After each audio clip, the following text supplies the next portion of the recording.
All right, good morning. So we'll be going over a little bit about AMD's Radeon RX 9060 series, and this will be coming out in the next quarter.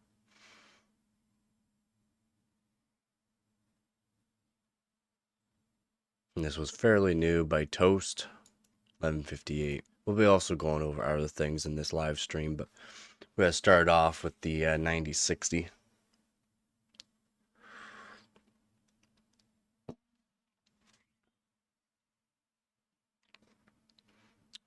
So AMD's proper introduction of the first wave RDNA 4 graphics card has focused on Radeon RX 9070 XT and 9070 models.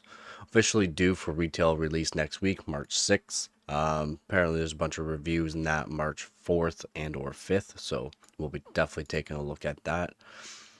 Lower end options popped up via naming scheme material during CES 2025. I'll bet with a little fanfare. According to the latest reports emerging from China's tech press, AMD teased an upcoming Radeon RX 9060 series launch. Tech power-ups, well-maintained GPU database has listed a speculative Radeon RX 9060 XT 12 gigabyte model, and we'll be going over the reason why they probably won't be throwing out another 16 gigabyte models, as there's already multiple models at 16 gigabyte, and it would perform probably pretty close to the 9070 if it did have 16 gigabyte, and would be used for other things than just gaming. Since early January, a fresh update has revealed the theorized existence of a Team Red Navi 48LE, and we can go over some of that in this stream too, for what they're actually going to be using. Because apparently the leaks on the Sapphire BIOS, at least in Tech Power Ups database, was that the 9070 XT will be using Navi 48 XTX, so it's kind of good. Same thing as like the 9070 GRE. As reported earlier today, AMD rolled out a surprise in-person Chinese RDNA 4 event. In contrast, Western audiences have just watched an official virtual presentation. We went over that in my live stream yesterday. The announcement of the actual price for the 9070 and 9070 XT. Before that actually showed, I was showing the prices that were leaked from China's press release, which just converted the price from China to US, and it was the exact same price, which is always good to see. $599 for the 9070 XT and $549, sorry, $50 less for the non-XT model. According to IT Home and Video Cards, a Team Red representative slipped in a brief mention of the forthcoming Radeon RX 9060 series. This announcement was made right at the tail of the end of the company's presentation in China. Maybe we'll go over that, see if they actually have like a dubbed China version. That'd be awesome if they did, because then they might have actually said things a little differently than the Western side. Teasing a second quarter 2025 launch window. AMD did not go into great detail. IT Home divulged that the company's key goals for forthcoming Radeon RX 9060 cards, mid-range market, focusing on cost effectiveness and aiming to provide high performance low power solutions for 1080p and 1440p gamers. And it's more or less probably why it's only going to have a maximum of 12 gigabyte as well, just due to the fact that they're only aiming for 1080p and 1440p, which if you've watched some of my benchmarks and that, you'll see that a lot of benchmarks for testing that only use up to about 7 gigabytes of VRAM, and there are some that will use 12 gigabytes of VRAM. Well, 11.7 to 11.8 gigabytes of VRAM from what I've tested. Local insiders reckon that the lower end of the AMD's RDNA 4 lineup will be downgraded with a fewer computing units and a pool of 8 gigabyte GDDR6 VRAM. So again, they're still going to be using GDDR6 for some reason. Whatever, they will be using GDDR7 on their higher end models, like their 9090s. That'd be awesome if they did, because it will definitely give performance gains, especially through PCIe Express 5. IT Home sources believe that Radeon RX 9060 TBPs are expected to be somewhere between 150 and 200 watt. So that's pretty good, actually. Really, those are fairly low. If they can do 150 watt, that'd be insane, in my opinion. 150 watt for a GPU that 12 gigabytes of VRAM could be very, very, very good card to come out, actually, if it's close to 150 watts. Even if they made it 165, that'd still be really good. Speculated MSRP info indicates a range of 349 to 449 USD pricing. That kind of makes sense, but they should be making it around a $300 card or less, in my opinion, for the lower end card, and then $400 for the XT model. And they should have a little bit of a difference. Like one should have, oh, well, I guess maybe they are gonna make the like 60 or 9060, I should say, the 9060 an 8 gigabyte model, and then their XT is going to be a 12 gigabyte model, most likely.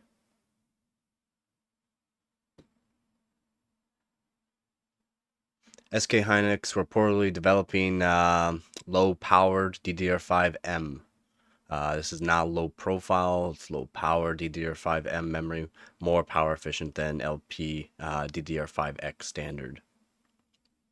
According to South Korea's Money Talk, SK Hynix is currently engaged in the development of yet another variation of LPDDR5. The mega supplier of DRAM and flash memory chips has publicly disclosed its LPDDR5 Turbo T design going back to late 2023. And I might have talked about this a while ago. I'm like probably just very vague about their LPDDR5. This iteration was advertised as the world's fastest mobile memory standard. The first public demonstration of LPDDR5T 10533 was performed at last February's IEEE Solid State Circuit Conference. Currently, the familiar LPDDR5X standard is prevalent throughout commercial channels. So yeah, it's out there. Insiders believe that a new proposed LPDDR5M design will be released as a low power alternative to LPDDR5X. Wow, low powered, it's low profile too. They make them in multiple variations. CAM2 as well, like compression modules, not just actual like low power or low powered and low profile DIMMs, which are generally going into like laptops and stuff like that. Inside and like giving you almost basically full speed in a laptop as a desktop RAM, SD RAM. Insiders reckon that an unannounced LPDDR5M standard operates at lower voltages, reportedly 0.98 volts. That's really good. That's like 100 millivolts lower than what the lowest is for DDR5 right now. So pretty crazy. When compared, offerings are 1.05 volts. So they're going off of the X version, which is 1.05 volts. And I was comparing it to like the not low powered, but the basically the low voltage you'll find in DDR5 SDRAM. It's 1.1 volts.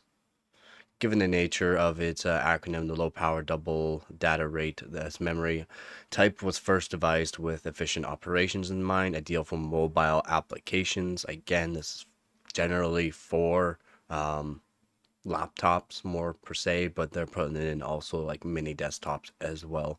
An industry mole proposes that, oh, what up? Any signs the actual price would be 600 at Micro Center for the 9070 XT? Oh, yeah, buddy, I can definitely check that right now. I've been checking out all the retailers, but I have not seen any updates at like actual retailers about the price. Probably closer to the launch date. Yeah, still nothing at Micro Center. I checked earlier this morning for Canada Computers, Amazon, all that, and nothing so far, unfortunately. Just the price, what they're saying it's going to be, and but again, what they're saying is going to be is $599 for the XT and $549 for the non-XT model. For the yeah, It's not. I can't find anything right now. Again, if it is, it'll just be like another leak thing from like Amazon. Amazon was saying 749 for the XT model, and Micro Center was saying 650 to $600 for some. And then they also had other leaks from like Best Buy and that. It was like 729 for odd models. Yeah, so nothing, no word for that, unfortunately. When I do, I'll definitely make another live stream in that and going over the actual prices is from different kind of retailers.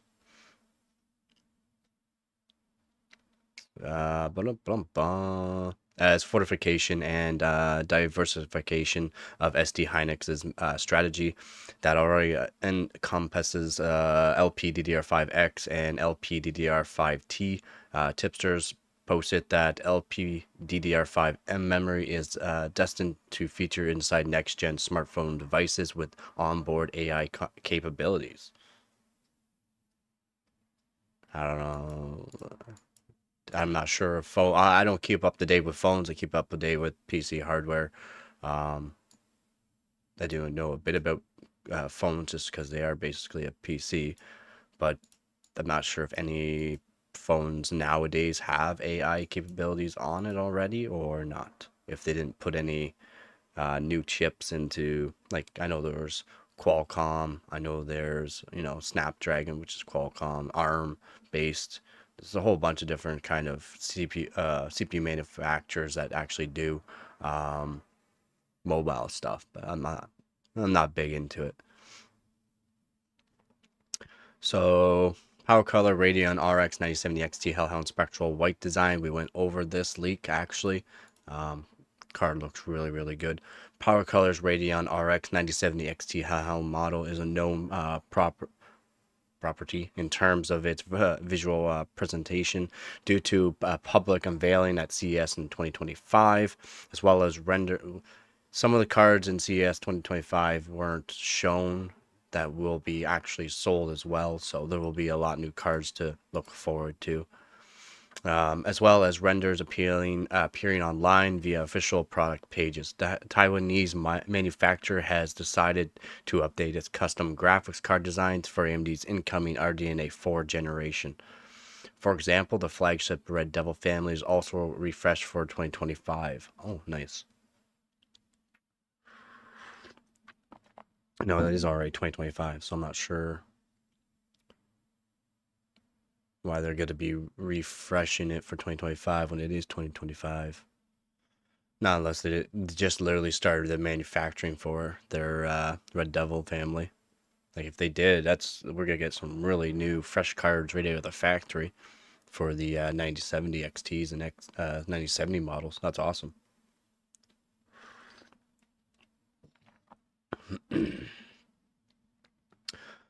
Rumors of additional spectral white variants were circulating online earlier in the week.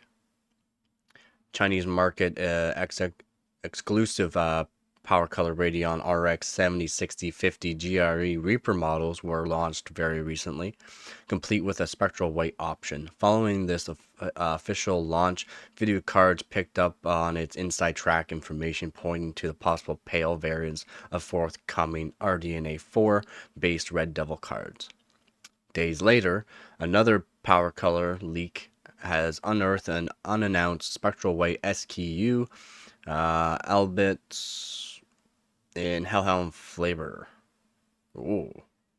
This product family usually offers a nice balance of high-end features and favorable pricing. We hope to see concrete details tomorrow. So hopefully we can see what the prices are really going to be for that, because that'd be awesome. Nice, again, cheap card. Nice cheap card with a decent amount of VRAM. Be awesome.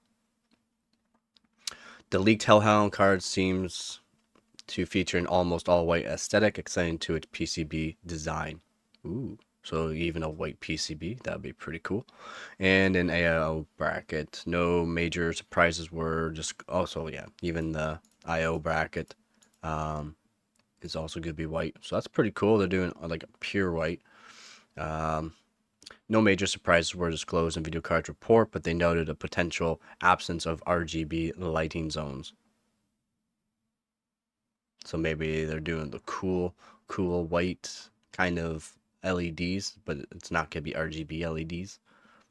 That'd be pretty cool too. No RGB card. I like that. Previous gen Hellhound Sport, fixed color schemes, enabling blue or purple lighting. Yeah, we went over this one.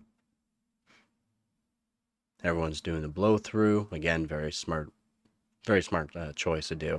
The coolers, even on like the 30 series and 40 series cards, generally are closed back. So the back plate's actually closed. What happens is with the cooler, it goes all the way over, and the third fan just blows the heat onto the actual back plate, warming the whole back plate up quite a bit. So Galaxy GeForce RTX 5090D Hall of Fame OC Lab Edition PCB revealed. Ooh, 38 power phase design. 38 power phase design. 38. 38. It's not just a power phase design that really is needed. It is great having more phases, depending on what the phases are, because they could have electronic phases as well. I'm not talking hardware phased. I'm talking like theoretical phases, basically. Just they perform like a power phase. So it could be like a 24 plus 16 kind of thing. Or 24 plus 14.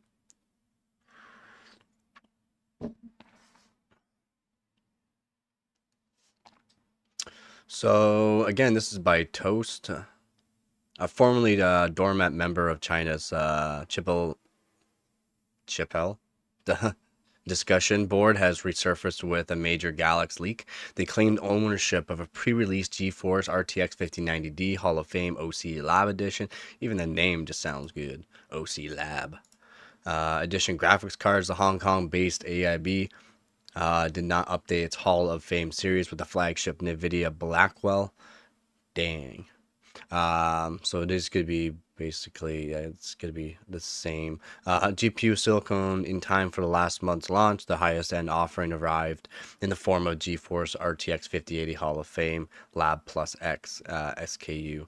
Reportedly an overspec juggernaut. According to the latest reports, Galaxy's top GeForce RTX 5090D candidate is in the pipeline. Again, this is a 5090D, which is exclusive to China, basically. So it's just doesn't have as much cores, basically, and AI computes. The D model stands for Dragon, even though it's a downgraded 5090, so it's odd. They also did that with the 4090, I believe. They made a 4090D. Early details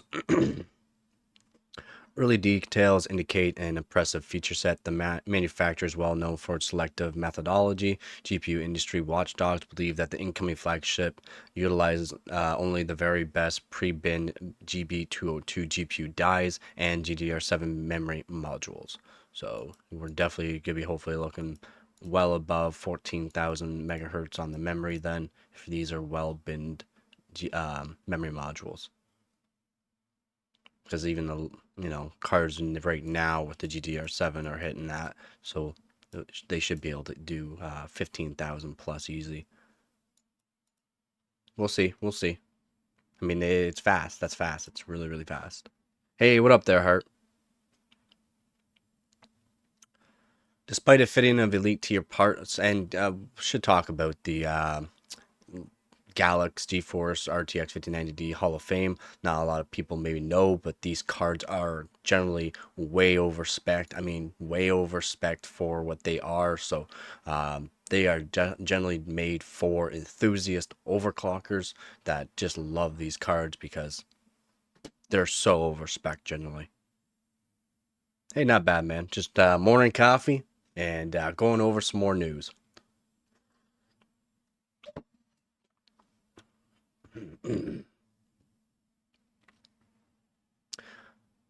Despite a fitting of elite tier parts, the lucky owner reported issues with their allegedly sanctioned box ticking card. This time, the overclocking was more troublesome. The bracket and backplate of the graphics card gun had to be remade. Finally, it was done. I won't say more. I'm going to fill it with liquid nitrogen.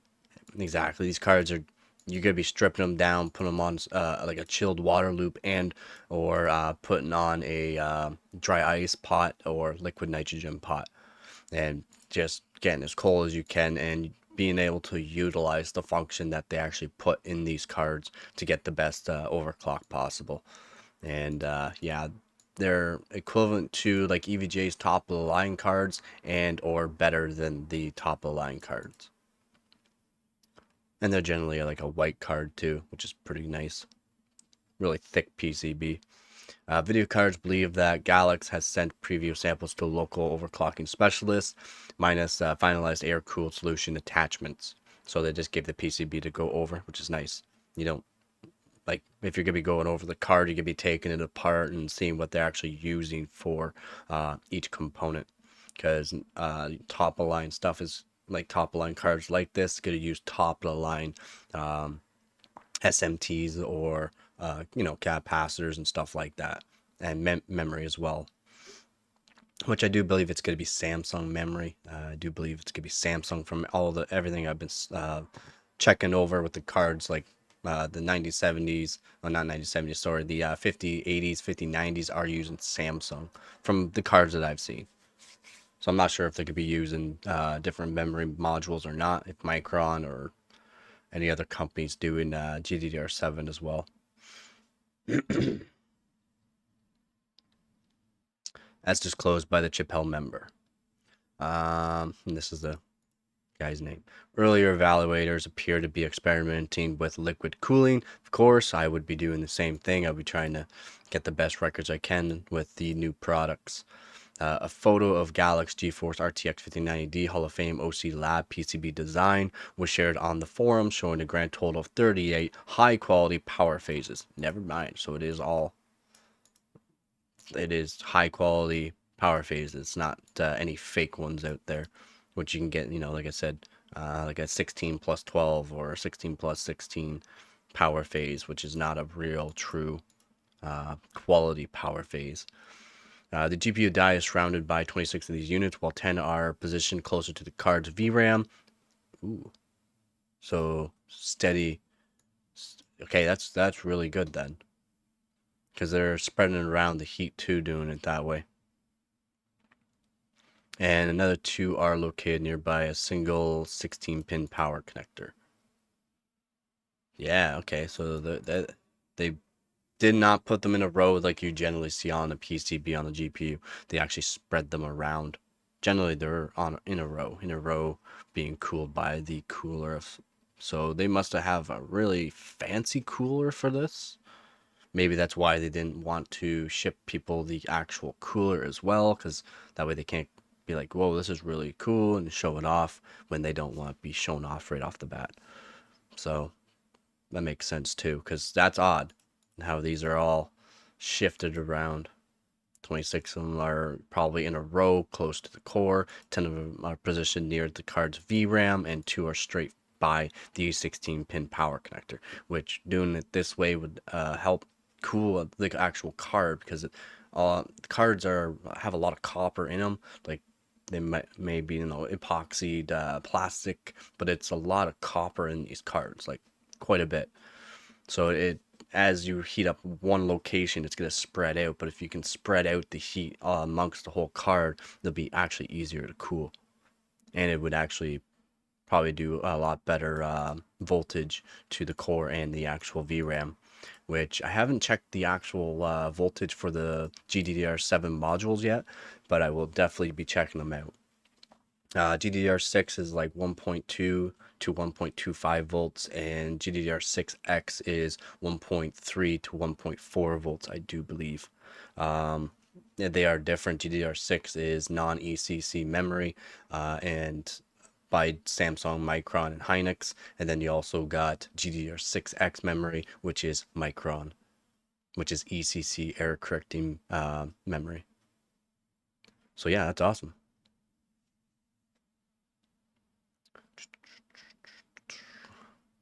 with enough extra room to accommodate 2 more. They might just throw in 2 more just cuz. Judging from, again, this guy's name, I'm not even going to try to pronounce it. Photo, this prototype seems capable of hosting another 16-pin power connector. So...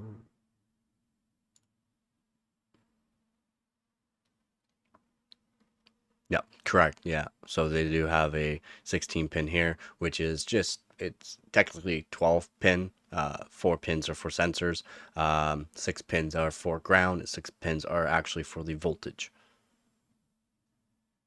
And yeah, it looks like they have, it's the exact same layout. Generally, I do believe the top one is the voltage and the bottom one is the ground. They are not laid out like the 8-pin connectors. They're laid out like just straight across every single one, every single one of them. It's all 12-volt high powered at the top, and then it's ground, and then the 4 on the back there are sensing pins.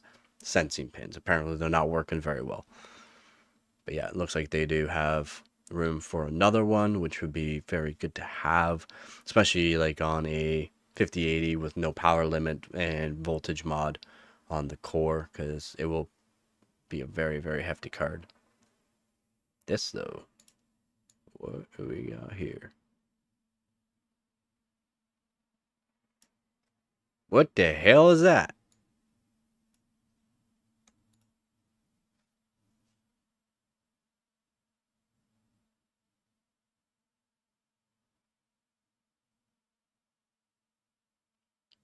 What am I looking at? What is this? I don't know if I have my mouse cursor turned on for showing. That, though, this thing, right in the middle of the screen. What is that? Haven't seen that before. And all of them are capped off with Hall of Fame. That's very nice. So, 2 here, right by the good old, those fuses too, right beside it, or those resistors. It's kind of hard to tell. Looks like they might be resistors that they covered up. Again, I do believe they're throwing this on for liquid nitrogen, so they might have done a little bit of prep work before taking the picture accidentally. But generally those are resistors here. RO5 generally, but these are Hall of Fame cards, so it could be different. But yeah, 2 here. Now they said 10. Yeah, 2 additional here. It said 10. 1, 2, 3, 4, 5, 6, 7, 8, 9, 10. No. B. 1, 2, 3, 4, 5, 6, 7, 8, 9. I'm missing one. 1, 1, 2, 3, 4, 5, 6, 7, 8, 9. They said one, there's 10 around this. Oh, 10. Right there.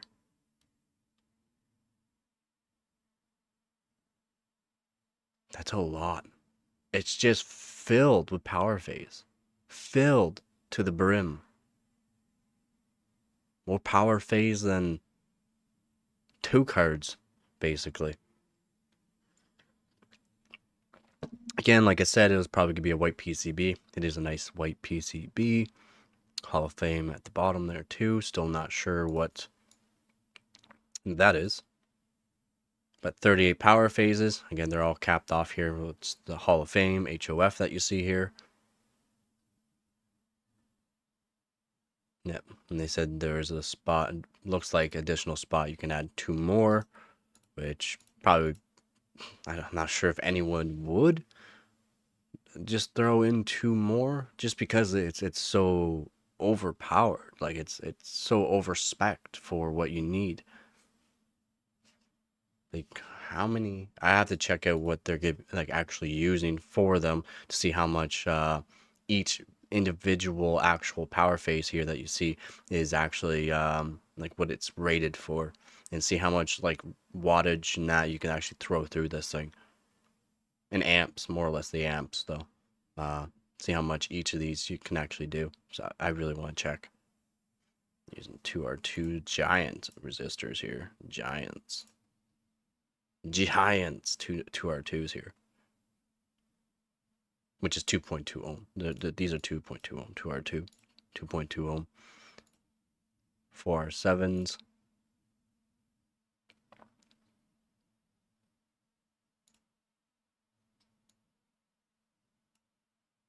Would this be the voltage regulator on her? The picture's so blurry it's hard to tell, but yeah, that's what it kind of looks like right over there. Which if this is the actual voltage controller, no, this would be the voltage controller. My apologies. This would probably be the VBIOS chip, more or less. I'm thinking that might be VBIOS chip. The power is actually right here, by the looks of it. Generally, this is the configuration of the capacitors that you see, or the SMTs around the chip. It's usually a small chip as well. Generally indicates this right here before power. So if you're having like a power limit, you're hitting the power limit while using your card, what you can do is modify some capacitors around this, so that way the voltage or the wattage that it's actually reading, voltage wattage, that's actually reading is lower than what it actually is, so that way you never hit the power limit. We power mod it. And then core looks like you can probably just set up an EVC on the card too, make it really easy to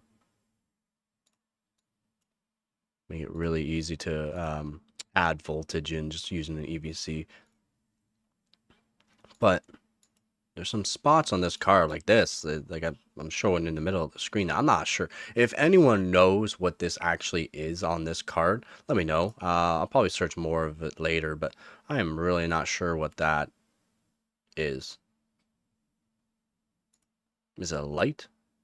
Like, they don't generally put LEDs on these cards. Crazy. Not unless this was going to be like a Hall of Fame card with LEDs or RGB. But yeah, it looks like you can just set it up with EVC as well. Get it going. But again, 38 power phase design. That's crazy. Plus an additional 2 if you wanted.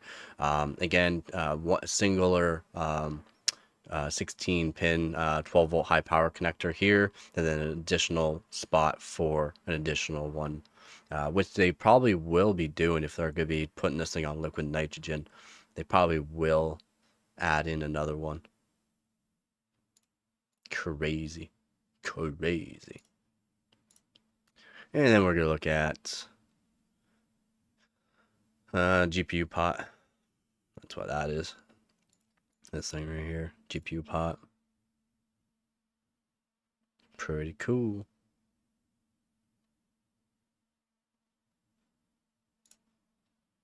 And here's, okay, yeah, so they are maybe I might have figured it out. Okay, so if this card's going that way, no, it's not LED for that. What is that?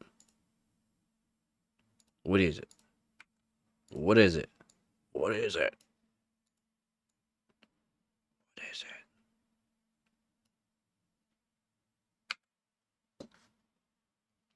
Alright, Sapphire Nitro Plus Radeon RX 9070 XT BIOS leak reveals Navi 48 XTX. Again, we've already been through this with my other live stream as well.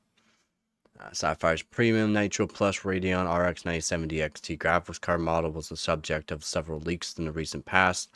Unsurprisingly, gaming GPU detectives gathered evidence of a very high speculative price point. The AIB's top champagne gold offering is due for full unveiling. Yeah, we went over a bunch of different GPU models too. So, and the leak was from Tech Power Up's database, and it was showing the 9070 XT with the Navi 48 XTX VBIOS in the VBIOS. And we expect to see examples tomorrow. AMD will broadcast a special Radeon RX 9070 series presentation within the past 24 hours. Video cards received a compelling tip-off. The GPU news specialist was pointed in the direction of Tech Power Up. Current in the site's VGA BIOS collection hosts a downloadable Sapphire 9070 XT 16 gigabit BIOS, Nitro Plus ROM, and it again showed the Navi 48XTX. Checking the website for leaks. Video cards. Video cards gets a lot of their stuff from Tech Power Up, and Tech Power Up, if you're a hardcore overclocker, you just want to be using Tech Power Up. It has VBIOSes that are in there that you can use if you want to flash your BIOS on your GPU. Like it's a great website to have, like to be in if you're doing overclocking. And if you want to learn stuff, there are some wizards out there. The VGA BIOS build date is listed as 2024 12/13, which was, December 13th. December 13th, which is, last year, and not too long ago, not even 3 months ago. With the file, almost 4 months ago, sorry.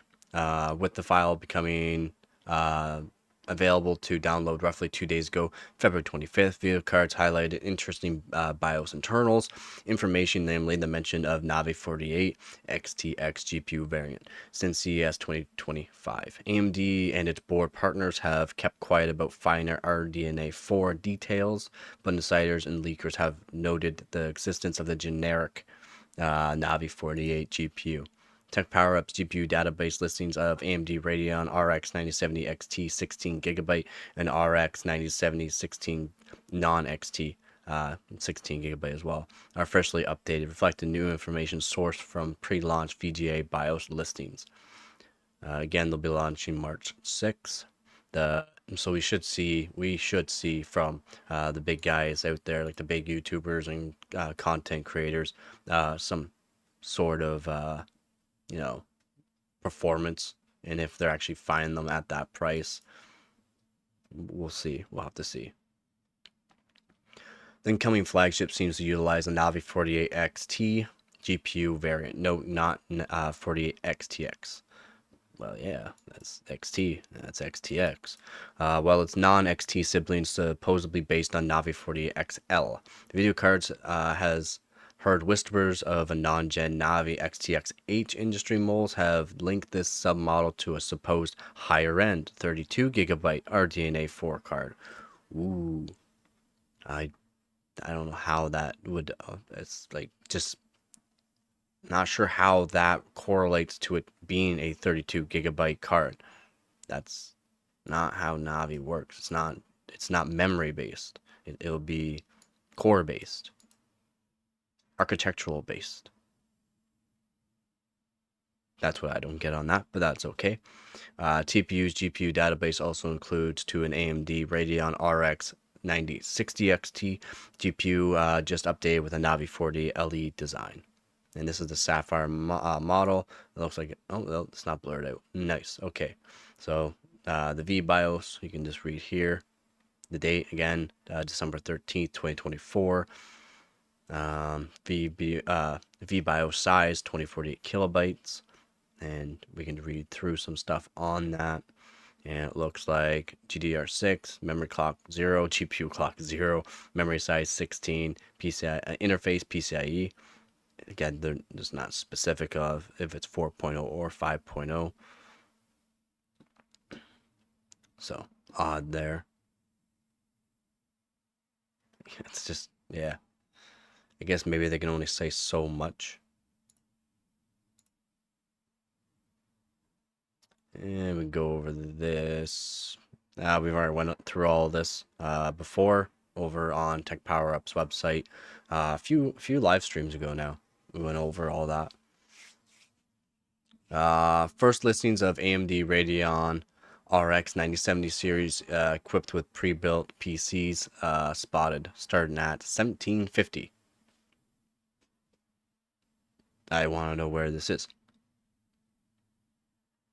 iBuyPower. We'll have to check out iBuyPower. We're gonna do that right now, actually, because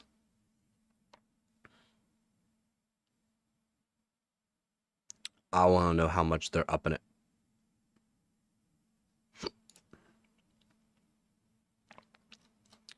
Can we search it? 9070 XT. No. 79. 79, 79, 76, 79. Okay, so I'm not sure where they're getting that from.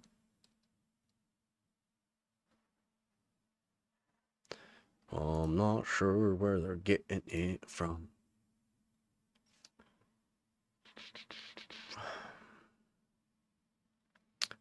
PC pre-built systems featuring upcoming AMD Radeon RX 9070 XT. Maybe we'll check out EVG PC as well.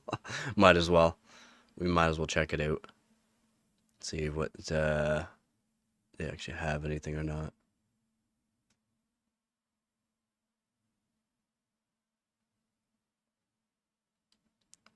And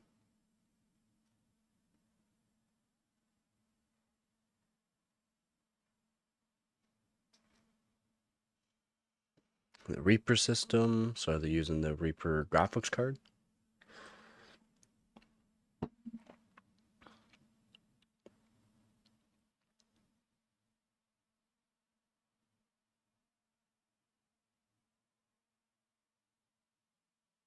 Starting from $26.95.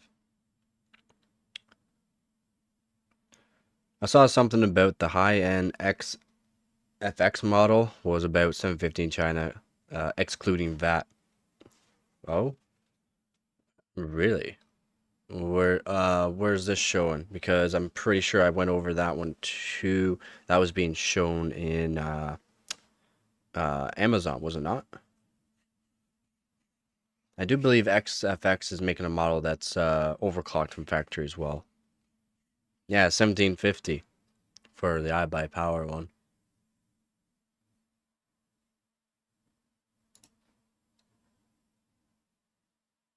But I can't seem to find it on their actual website.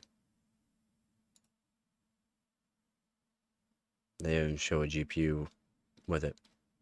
So I don't know where they're actually getting that from, but maybe they had it on there and they took it down now and I just can't find it that way. New egg listings were detected by Everest-Olrock29. EVJ needs to do AMD. Yeah, actually that wouldn't be a bad choice, right? Switching from the Nvidia to AMD, but apparently they're just out of the actual GPU market. So will they ever come back? I don't know. I don't know. During yesterday evening's sleuthing session, system integrators, am I even pronouncing that right, have likely been sitting on distributed RDNA 4 stock for a while, but finalized builds seem to be prepped with ready and ready for launch next month, as reported by Video Cards. Next month again, they should be shipping out the same time like they're actually coming out, which is March 6th. So I guess that would be when they come out. Not unless you've already pre-bought them. It would be, yeah, especially since the pricing is pretty good from at least the actual leaked prices, and the leaked prices in China equaled out to be the same here as in United States, which I converted it. Still expensive Canadian, but we're just going over some whole bunch of stuff actually. So let's make sure I'm on the right one. 9060. So we're going over we went over the 9060 series here. It's slated for Q2, so April. Around April is when we'll be looking at these. And the XT model of the 9060 is supposed to be 12 gigabyte. We should go over why they're not going to be throwing out another 16 gigabyte card, but again, one of the reasons is they're aiming for 1080p and 1440p gamers, so, and trying to make it fairly low wattage, 150 to 200 watts, and fairly cheap, 350 to 449. Seems positive. Cards are solid and decently priced for once. Yeah, they are. They're decently priced, and AMD's, again, AMD ran the tests, but the, are they going to fudge up the scores just because? Well, they could, but for the speculative performance, it's pretty good for the 9070 XT for around that price too. It's 26% cheaper to buy an AMD versus the 5070 Ti. Another thing we went over is Galax Hall of Fame OC Lab Edition. Crazy over spec, man. 38 power phases, plus an additional 2 that you can actually add on here. So if you're not sure what the power phase is, HOF, if you just read the HOF on it, that's a power phase. Beefy power phases too. We'll be checking out the specs of the card to see what power phase they're actually using in it, like the actual hardware itself. We should go over some of that maybe in a different live stream. I do have a few things to go over on this one, but there's also a spot for an additional 2. Plus, there's an additional spot for another 16-pin power connector. 4 pins is just sensing pins. 6 pins are the actual 12-volt pins, and the other 6 pins are ground pins, and they're laid out the same. They're not laid out in a weird function. They're laid out straight across. So straight across there is ground, and straight across is 12 volt. Also went over some GPU pot here and the actual card with the cooler, which is all white. Very nice. And an all white PCB, which is really cool too. And if you know what this is, see in the center of the screen there, I'm not sure what that is. So if anyone knows what that is, let me know. Would love 1080p at 900 frames per second. Apparently in Fortnite leaks in that the 9070 XT is supposed to be doing like 1,000 frames per second. So you can get your 1,000 frames at 1080p if you wanted. Better than Nvidia. They're so greedy with VRAM. But you also gotta think too. AMD's still just using GDDR6 on their medium high end and their medium end GPUs. They're saying the 9070 XT and 9070 are medium to high end, and their 9060 is their medium end GPUs for gamers. And they're still using GDDR6 versus Nvidia's using GDDR7. So there's quite a big difference there. As in GDDR6 memory, I do believe it's $5 per gigabyte, and GDDR7 is quite a bit more. Like, we're probably talking $10 to $15 per gigabyte.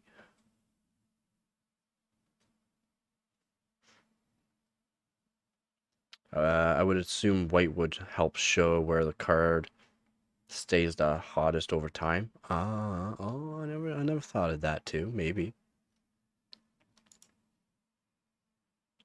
But this card probably is going to be, like I said, throwing on liquid nitrogen is what they're doing. Could be doing with it, throwing on liquid nitrogen, see what they can get out of it. Because 38 power phase design is crazy,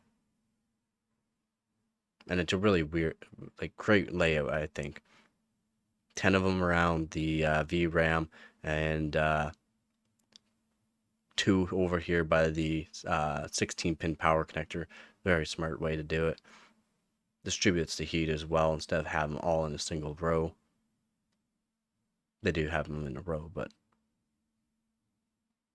it's awesome. It's awesome. I hope it does good. Apparently they had issues with the card, so it took them a long time to actually get it out there. They had to redesign a whole bunch of stuff for it. 1750 for I tried to search it up over at iBuyPower and the other place. There's nothing I can find, but 1750 for a RX 97 series equipped PC. You're gonna need to change your pants. Yeah, it's crazy, man. And oh, okay, maybe here we do. Oh, we got a picture. So this AVG PC, Whirlwind Gaming PC, AMD Ryzen 7 9700X Zen 5, Radeon RX 9070 XT, 32 gigabytes of 6,000. It's not megahertz, 6,000 mega transfers per second DDR5 memory. They're not even saying the cache lengths or what it's actually using. Whoops. And I can't see down here. It doesn't say anything. RAM, it just says RAM. It's the same thing.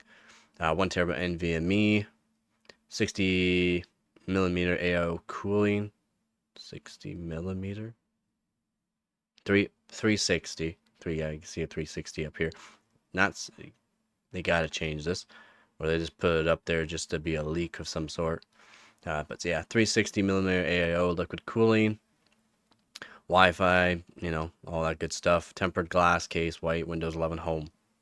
So nice. 17.99 says on this. So there. Let's see the cards. This is a picture that I have used before, and there's some cards in here that are actually not the models. That they're fake cards.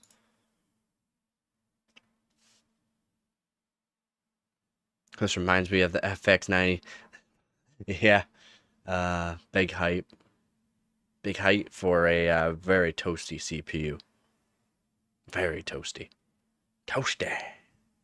The bulldozers. The bulldozer series. Brutal CPUs. I know I got a couple of them.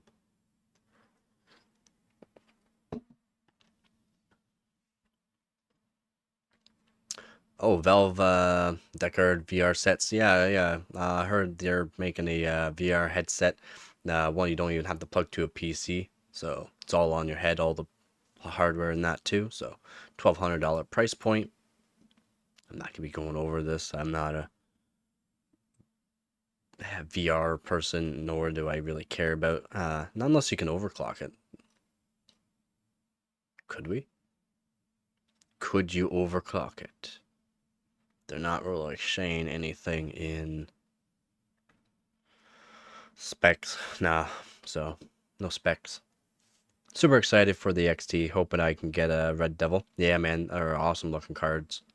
Especially that white one. Looking pretty cool. Yeah, apparently they got multiple models for the Red Devils out there now. So that's awesome. Oh, there we go. There's the leaked XFX Radeon RX 9070S KUs. So, uncompiled report list, 9 new models. 9. What? 9 models? What? Just XFX, 9 models of it. So, XFX has not generated much official RDNA 4 noise ahead of its Friday's special event. The long-term AMD board partner unveiled a pair of mysterious Radeon RX 9070 series cards at CES 2025. Yeah, could you overclock it? I overclock everything. But no marketing dash hype campaign was launched in the. Nothing was said about it. Video cards and insider networks have kept tabs on XFX activities, mostly from retail sources. Their latest report concentrates on custom Radeon RX 9070 XT options, claiming that a grand total of 9 SKUs are destined for launch next month. Again, they should be launching March 6th, okay? That's the launch date. They're saying next month. It's 5 days. In 5 days. Around mid-February. Oh, what? Oh, in mid-February, Canadian e-tailer inadvertently published a comprehensive selection of unannounced XFX Mercury, Swift, and Quicksilver models. Days later, the South Korean and Canadian branches of Amazon upload packaging imagery. Did they? Sweet. You're optimistic that they'll have good stock. It's good for people to have some sort of faith. You know what I'm saying? You need to have some sort of faith. Again, Nvidia has kind of been messing up a lot, so this is AMD's time to shine. The price is basically right. could be a little bit cheaper, but the price is basically right for a 16 gigabyte card that does 1440p and 4K gaming with good frame rates. Again, it does have frame generation just like Nvidia with their DLSS, so it's the same thing with their FSR 4. So it is the same thing basically that way, but apparently they got good frames, low powered. It's 300 watts for their cards, so it's really good. Stock wise, they said they will have an abundance. Okay, they said they would. Believe, man, we just gotta believe. So video cards have gathered product renders and basic spec information from various retail leaks as well as in inside sources. They believe that XFX has wisely dropped its old-odd naming schemes. So the Swift and the Quick. The Quick was a really thin card. I actually like the Quick because it was really, I do believe they try to make them as thin as possible, like a 2-slot dash 2.5 slot card. In favor of traditional spellings, the high-end Mercury population count is allegedly 4, consisting of 2 magnetic air variants. I think we went over the magnetic air variants. In this market, that's all we had left. I was wanting to get a 5080, but just wait for the actual performance of the 9070 and then make your decision on that, because 16 gigabyte card versus another 16 gigabyte card, if you see the gains in the 9070, be good to get. Again, the 50 series cards, what's good with the 50 series is the encoder and generally more cores than that, but cores really don't matter if they got the optimization down as long with the efficiency of them. So again, we went over the 5070 Ti has like basically twice as many cores as the 9070, so it really doesn't matter that way. Same thing with the 9070, they got the AI cores and they got everything basically Nvidia has at a cheaper price. I swear Nvidia must have literally just one guy making all the 50 series cards, and maybe they do. Maybe they do. He's just one guy in the factory. And 2 normal edition sport and non-modular fans. Reportedly, an M tag adorned magnetic air model retail boxes. Refer to images below.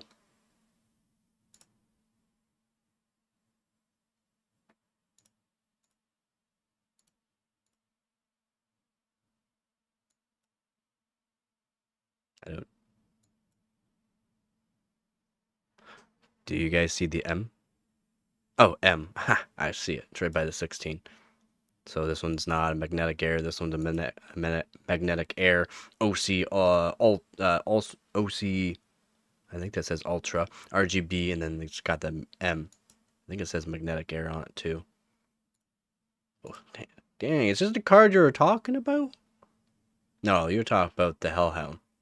But dang, these are not bad. I'd get rid of the RGB, of course, but not bad looking cards. They got curves. Got some curves. Not all boxy like. I remember that special Sapphire RX 580 8GB. It was a real gem. Yeah, I sold mine 4 years ago. My Sapphire. I had the RX 580 4GB Sapphire and RX 480 8GB Sapphire as well. I had 2 different Sapphires. I like the Sapphire models. And then I had the MSI Armor 6070 XT. When I say it might have just been a dual fan cooler on it. That card stayed so freaking cool. Like it ran maybe up to 60 degrees Celsius, like overclocked at 60 degrees Celsius in a dual fan, and it was the most quietest card I've ever had. Like basically silent. Man, these cards are thick boys. And I want the Red Devil. Apparently the Red Devil is not as thick as the one. There's one card, I believe it's by Gigabyte. It's a quad slot. Quad slot card. That's a thick boy. These ones that we're looking at here, I believe they're 2.5 slot. These ones here is these XFX models. They're 2.5 slot. I see that there's 2 here, but there might be a half slot as well, which will make it a 2.5 slot. But yeah, I do believe Gigabyte has a 9070 XT. I think they call it something. I don't know. It's a weird name for it, but yeah, quad slot card. Insane. That thick boy. I personally like the look of more robust cards like the tough. You like the tough? Hey man, yeah man, I'm talking quad slot.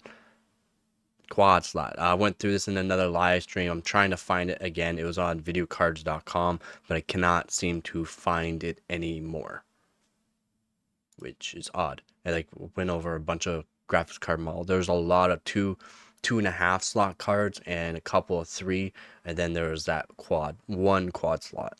Insane. Yeah, that's a thick boy. Like that's a thick boy. You like the tough, eh? I think we'll see the tough around here. I was looking at before. Yeah, some people do like the tough models. They're not bad. They have a good cooler design on them too. I do believe that was a 3 slot card too for the 9070 XT. So Nvidia GeForce RTX 5070 reviews reportedly due for publication on March 4th. Yeah, and again, I said this, we will be talking more or less March 4th or 5th, depending on when we can actually see this.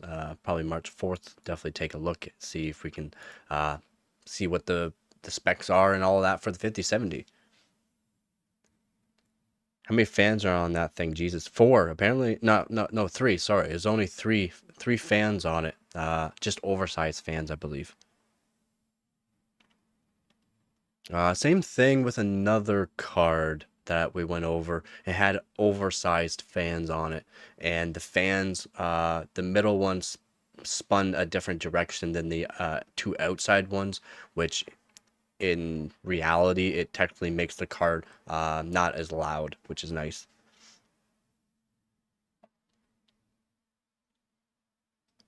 Yeah, like some people, like if they have like a shorter mid-tier case and that, or not a mid-tier, but like a smaller PC case, you have to like think about that quad slot design, because that's thick. So like if you have like an ATX motherboard, not ATX, sorry, a mini ITX board, in a small case, you might actually not be able to fit that in your case.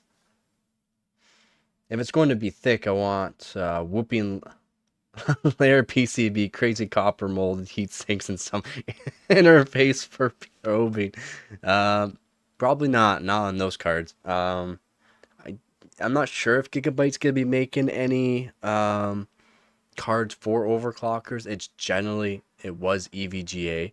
I believe PNY has made a card for overclockers, so that way, yeah, like over spec power phase on it, over spec PCB, so a really thick PCB with a lot extra copper in it, so that way you can handle everything that you throw at it.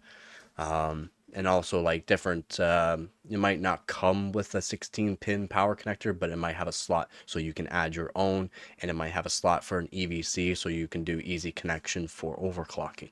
And I do believe PNY did that. Like I said already, we went through it. Galax Hall of Fame OC Labs edition has that, and I'm not sure of any other card right now that's doing for overclockers, more or less. It doesn't matter if it's for overclockers, it just makes it easier for overclockers. Any card can be modified to actually run past specs. So you can put a voltage mod on it, so voltage for the core, voltage for the memory, and give it a no power limit via either VBIOS and or hard modded it. I like to hard mod mine, but there's some cards like the Asus Strix GTX 1080 that I have. It's better to actually just do a VBIOS flash on it, so that way it'll have no power limit, so unlimited power, plus it'll have a raised voltage slider for the core. And to do the memory, generally you have to just do a core mod for the memory. I'm not sure if they have a core voltage slider that allows it to go past like 1.3 volts on the VRAM. So we'll have to take a look at that. I will be doing that soon with my GTX 1080 that I have, because I want to get some records on it. It's not easy to get records on a GTX 1080. So many people have done it. Yeah, anyways. We don't really need to go over the 5070. We will go over the leaked AMD Ryzen 9 9950X 3D though. So again, I've already talked about this with a buddy of mine on Discord too. If no one, if you're not on Discord, you can click the Discord link. It'll bring you to the Discord. At least it should bring you to the Discord. And we also talk about overclocking PC hardware, stuff like that. It's good Discord if you want to join that. So AMD Ryzen 9 9950X 3D. Talked about this with my buddy, like I said. He was like, maybe it's probably gonna be a 16 core. No, with the X3Ds, they make it so if you're using the like the extra V cache, it's just gonna be an 8 core 16 thread CPU, and the leaks are true about that. It's still just gonna be an 8 core 16 thread CPU. So leaked 3D Mark and some bench results indicate 9950X. The 3D Mark will be a good test for it for certain GPUs. So more or less like the 5090, if it's going to bottleneck the 5090. I've seen the 9800X3D bottlenecking the 5090 in some games. So doing it in 3D Mark would be a good thing to do as well. 14900K does not bottleneck it from tests I've seen, but I'm not sure if those tests are true or not. It's hard to tell. There's stuff on YouTube that people post too, so it might not be true. I'll have to see. Results indicate 9950X exquisite performance. Exquisite. So creme, very good performance. They're saying. Again, this is by Toast. Where's bread? The AMD Ryzen 9 9950X 3D processor will head to retail next month. March 12th launch day is rumored, but a handful of folks seem to have an early samples in their possession. We can check hardwarebot.org and see if there's actually any tests done with it and saved, because that'd be awesome to go over, see the performance of it. Reviewers and online influencers have been tasked with evaluating pre-launch silicon. Yeah, I know. I'm hoping to be one of those guys someday. That'd be awesome. Under strict conditions, i.e. no leaking, inevitably, NDA shredding material has seeped out yesterday, so there was an accidental leak, because most times they are underneath strict conditions of they cannot be posting this kind of stuff. Reported on alleged samples a Zeus silicon prediction rating. Following that, Bulgarian system integrate hardware retail decided to upload Cinebench R23 and PC Mark time spy results to Facebook. Oh, people, what are you doing? Evidence of the last week leak. So this guy's probably not going to have another CPU again given to him. Evidence of this latest leak was scrubbed at the source, but video cards preserve crucial details. Yeah, and you can go back into like a website backer and search this stuff up. If there's anything that has been deleted, it's saved on the backlog, which is awesome. The publication noticed distinguishable QR and serial codes in PCBuild.bg's social media post. So tracing activities could sniff out points of origin. As expected, the leaked benchmark data points were compared to Ryzen 9 9950X and 7950X scores, although they should be going against the 9800. Against the 9950X. My apologies. So the 16 core 9950X CPU and the 7950X 3D scores. The Ryzen 9 9950X 3D sample core score of 17,324 points in time spy, as well as 2,279 points in single core and 42,423 points in multi-core. If it's an 8 core, it might be on the 16 core 32 thread, so it's not using the V cache doing this. Of course, for Cinebench R23, this is pretty good. It's not a whole lot better than the 9000X 3D. Unfortunately, it's not. Notebook Check observed that the pre-launch candidate came out ahead of Ryzen. See, and also that this time spy score. Is this strictly CPU score? That's what I want to know. Is that the CPU score? Because Time Spy is a GPU test with a physics test in it for CPU. Even if the gaming win is less than significant, comparing the images of the benchmark results to our in-house testing and benchmark database shows the 9950X 3D beating the 7950X 3D by nearly 17%. Again, that's just going against the 7950X 3D, not the 9800. And SimBench multi-core, when compared to its non-3D V-Cache equivalent 9950X 3D, leverages a slight performance advantage. Blurry shot of the PC build.bg's hardware info session shows that the leaked processor's core clock speeds going up to 5.7. That's nice to see, a higher clock rate. That's actually pretty good. Turbo on a single CCD, non-X3D. The X3D equipped portion seems capable of going up to 5.54. So the 3Ds go, okay, that's, never mind. This is just not with the, it's a bit better than 9000X3D. That's at what, 5.2 or 5.3 gigahertz? I think it's 5.3 gigahertz. Could be 5.2 gigahertz on the 9000X3D. Not exact sure of the X3D boosting up that high. That's really high, almost 5.6 gigahertz. So it's nicer to see a higher clock rate as well, because that can help correlate to better frames. Oh, he took a picture, an actual picture. So 2533 CPU graphics score 16, so 16,593 for the CPU. And what's he using for GPU? Can I sneak a peek?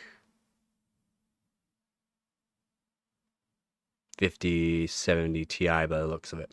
Looks like he's using a 5070 Ti. Bottom here. SimBench 23. That single core speed you see there is really good. Anything over 2000 is really good. The best I've gotten is only 2442, and my multi-core, the best I've gotten so far is 44,408 or something like that. Nothing too crazy.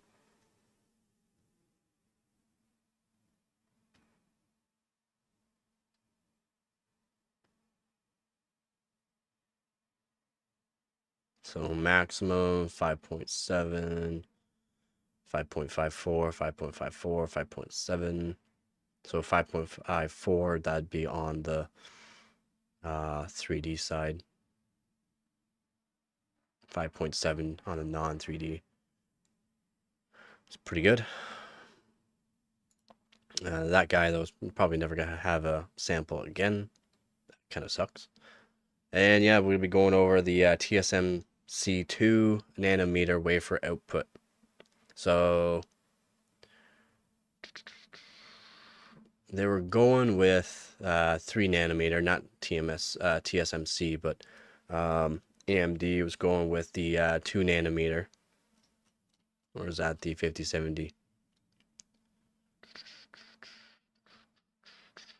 No. I believe there was the 9070 series.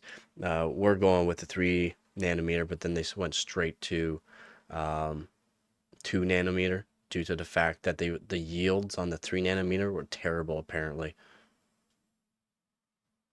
So we'll go over here, 9060 series.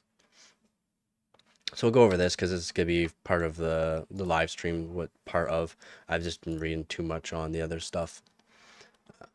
I got way too much stuff. Today, AMD held 2 events for the Radeon RX 9070 series. Again, we went over that live. They did that in China and over in Western, so US. Yeah, live, blah, blah, blah. At the very end, a person representing AMD confirmed that the Radeon RX 9060 series will be coming next, which is Q2, so in April. And gamers won't have to wait as long as they typically do for AMD to launch its next-gen GPUs. So that's good.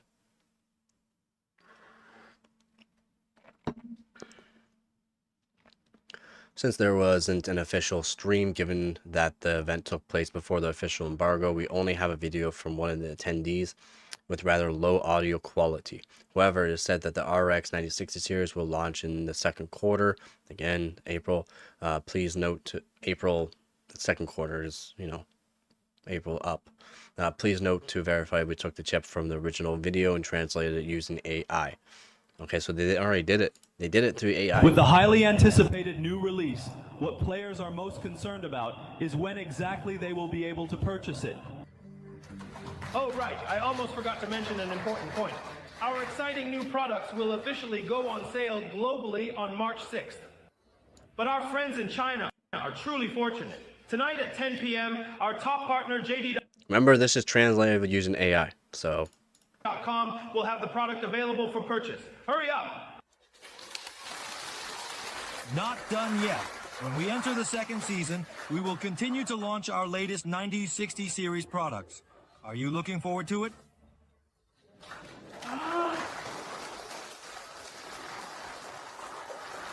Thank you, Lanji. Thanks again to all the award presenters.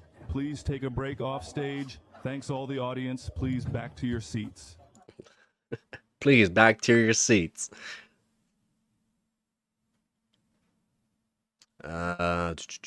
Yeah, so that's good that they did that actually, because I was wondering if they're gonna do a translation, AI translation, but it's probably pretty close.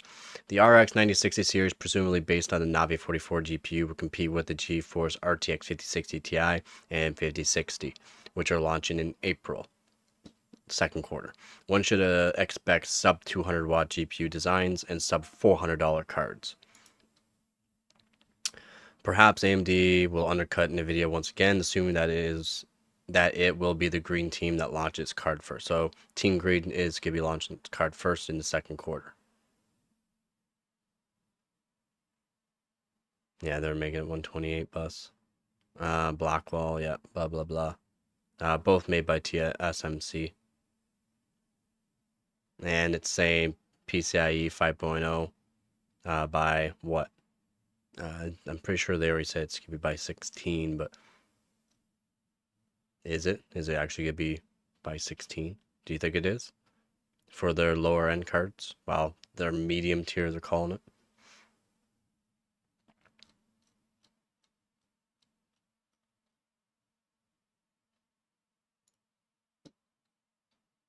What else we got here?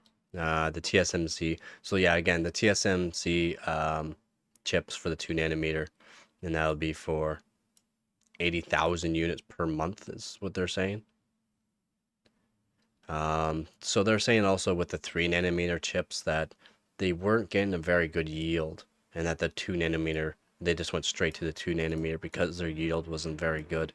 And then they were doing the testing with the 2 nanometer, and they were saying they're getting like an 80% and up yield out of it, which is really good apparently. So if that's the case, then that's really good for them, I guess, going from 3 nanometer to 2 nanometer.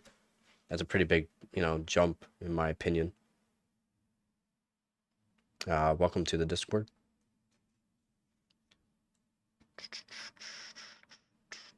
Don't really care about this too much.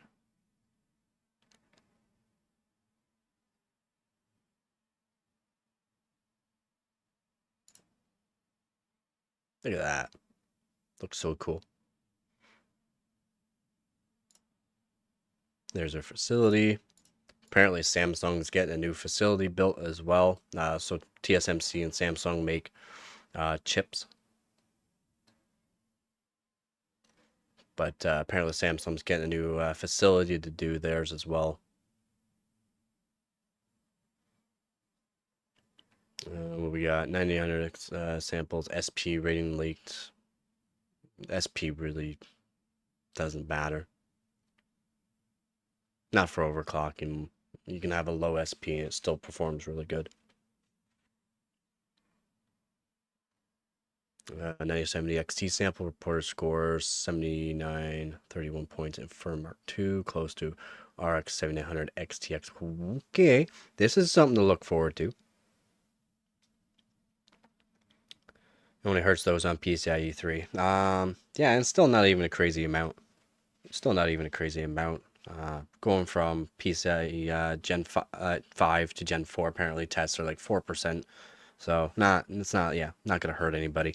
But what I was showing here, if you go back up, click here. Okay, well that's for these ones. The 9060 though, where's that picture gone? Did I ever scroll past it? Whoops.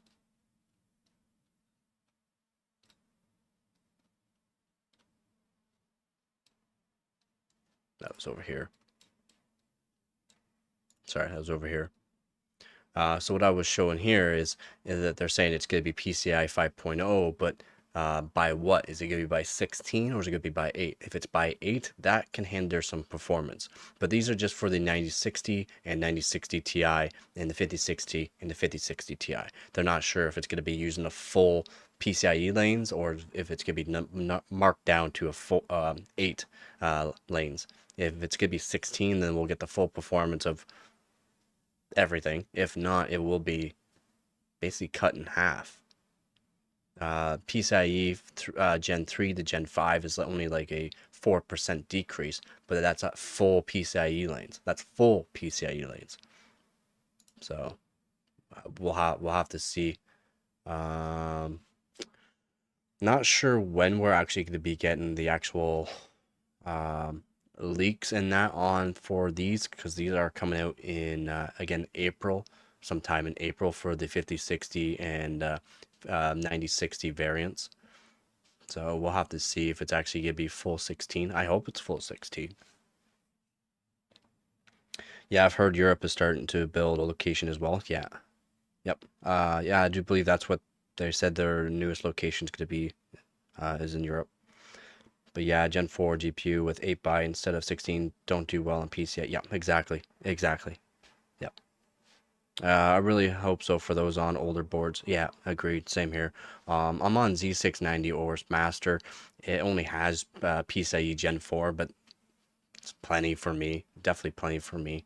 And then it has the other slots are PCIe Gen 3 by 8. So if I put any other cards in it, it will be cut in half basically for performance wise, because it's going down to PCIe Gen 3 by 8.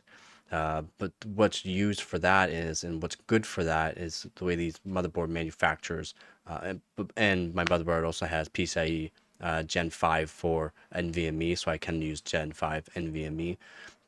What about the other slots besides the PCIe Gen 4 by 16 is generally you just want to be using either a capture card or another GPU that you just could be using a coder on or something like that. That's basically all they're used for, not for gaming. The full slot is generally what you could be using for gaming, and also having 8 pins. So instead of being a full 16, it'll be 8 only, 8 lanes. What's good about that is not taking away lanes on your actual CPU, so that way you can either put more cards in, more NVMe drives in, and that way you'll get full performance of whatever you're putting in it. As long as you're actually reading the specs of what you're getting and going to put in it, you can actually utilize the full potential of everything you put into the motherboard, because as long as you have the lanes on your CPU, of course, but you'll have full lanes on your main GPU, your capture card. If you use capture card that way, it'd only be 8 lanes. Your Gen 4 PCIe NVMe is going to be 4 lanes, and then you can put a bunch of those added up to make sure that you're not going to go past the PCIe lanes on your CPU, and that way you can get full performance, everything. That's why motherboard manufacturers do that. It's smart, in my opinion. Very smart. The Z690 ORS Master is not a cheap board. When it came out, it's like $1,000 basically. Now you should be able to pick them up for around 500-ish new, and used around 300, 350. I'm talking Canadian dollars as well. That's Canadian. But yeah, we'll definitely be taking a look at this as well. As you can see, the memory speed here, 20 gigabits per second. It'll basically be 19.5 gigabits per second, not 20, and unless they're going to have slightly overclocked RAM, which they won't because they're lower tier than 9070s, so it'll be 19.5 gigabits per second.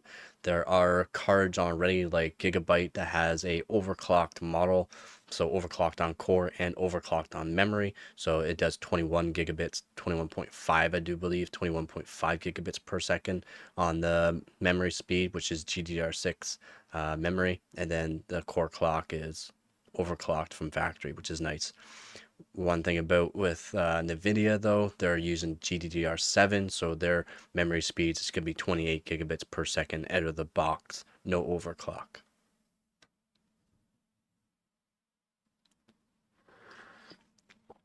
Again, as you can see, 5060 and 5060 Ti come out in April 2025. Quarter 2 is basically April. It will be coming out probably in later April. What are we watching? What are we looking at?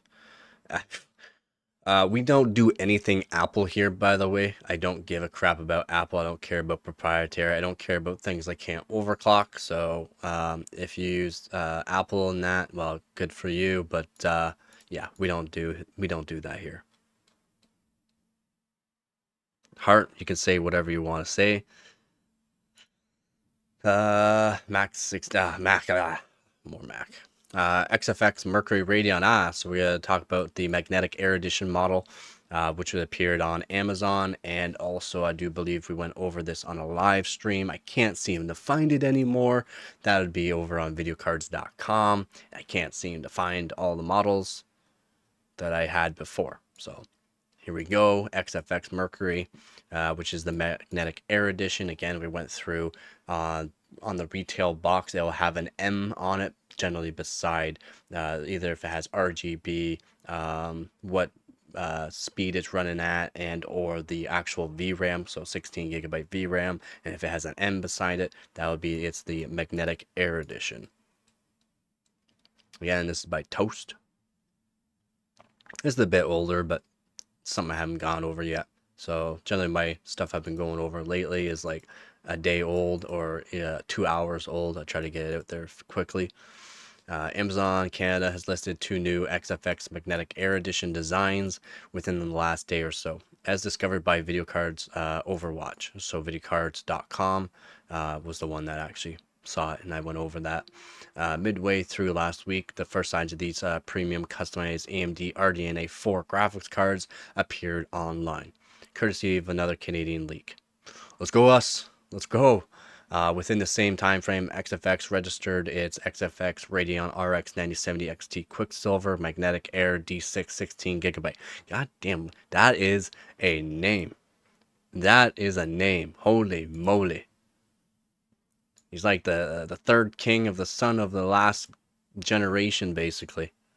SKU at South Korea's National Radio Agency. Amazons.ca, 2 pre-order listings likely prematurely published by the accident. Yeah, by accident, because they want some leaks.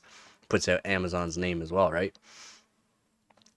Provide a first look at XFX revised Magnetic Air. Modular fan system. Yeah, modular fan system. So you can completely modularize, they made it so there's a 3D CAD file that you can go off of for these cards, and you can design any kind of air cooler you want for if you have a 3D printer, and it does not void your warranty because you don't have to take apart the whole card. It just comes apart at a certain spot on the actual cooler, and you can pull off the whole fan system, which is, I think, pretty freaking cool. It's actually why I got the RAM kit I have. I have Corsair Dominator Titaniums, which you can also get a CAD file if you have a 3D printer and print out your own toppers for them. So you can make any RGB and really cool designs on them.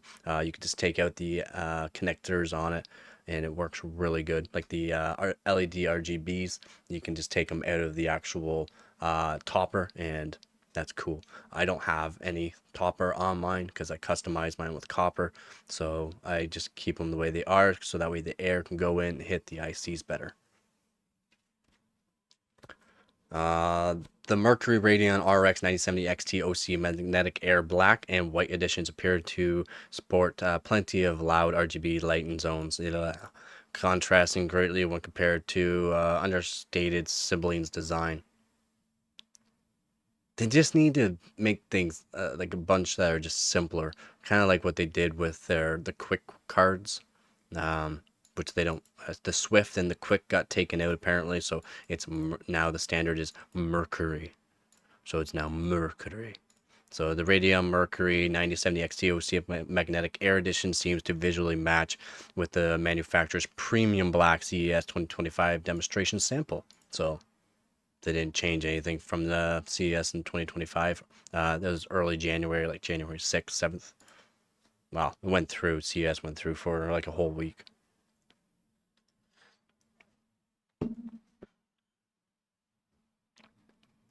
Blah, blah, blah. And there we go. The Swift and Quicksilver merged online. Amazon South Korea. Highly anticipated. Canadian wise, it's gonna be $1,438, so not great for black, and CAD 1277 for white, cheaper for white. That's usually not heard of. It's usually more expensive for white. Video Cards reckons that fluctuations will occur up until release day. Both third-party listings mentioned that exact same release date, March 6th. Yeah, March 6th. I heard too. I also heard March 4th, but March 4th is probably just for certain people will be getting, and then it will be released in March 6th. The base GPU clock speed, and they're calling it also game clock for some reason. I don't know if anyone here uses game clock. I call it base clock speed. It's set at 1870 gigahertz. Yo, 1870 gigahertz.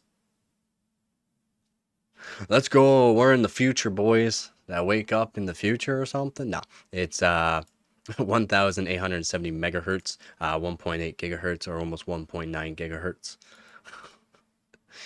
Well, the car's boost capability takes matters up to 3.1 gigahertz or 3100 megahertz. How are we going from this to this? And if it's a flat number like this, 3100 megahertz, you could just say 3.1 gigahertz. It does sound technically better, but 1870 gigahertz, that's pretty crazy. Sorry about that. Wanted to respawn, but 3D Mark kept throwing errors when I clicked off. Oh, it's all good. What are you doing for 3D Mark right now?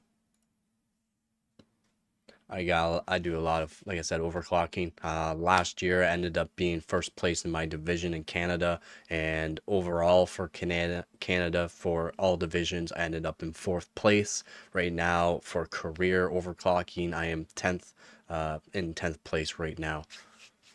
I got about 12 records, 7 silvers, a lot of 3rd places, and top 5s I've gotten over 30, I believe.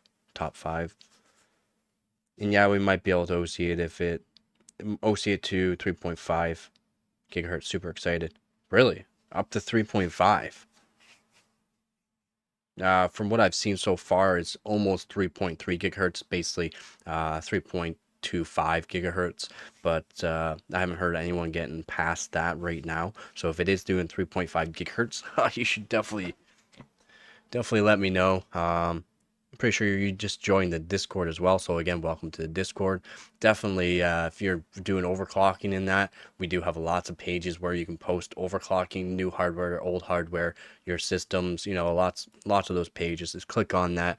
Definitely throw in some pictures of your overclocking, the setup, and the hardware for sure. Yeah, definitely is. Definitely is awesome.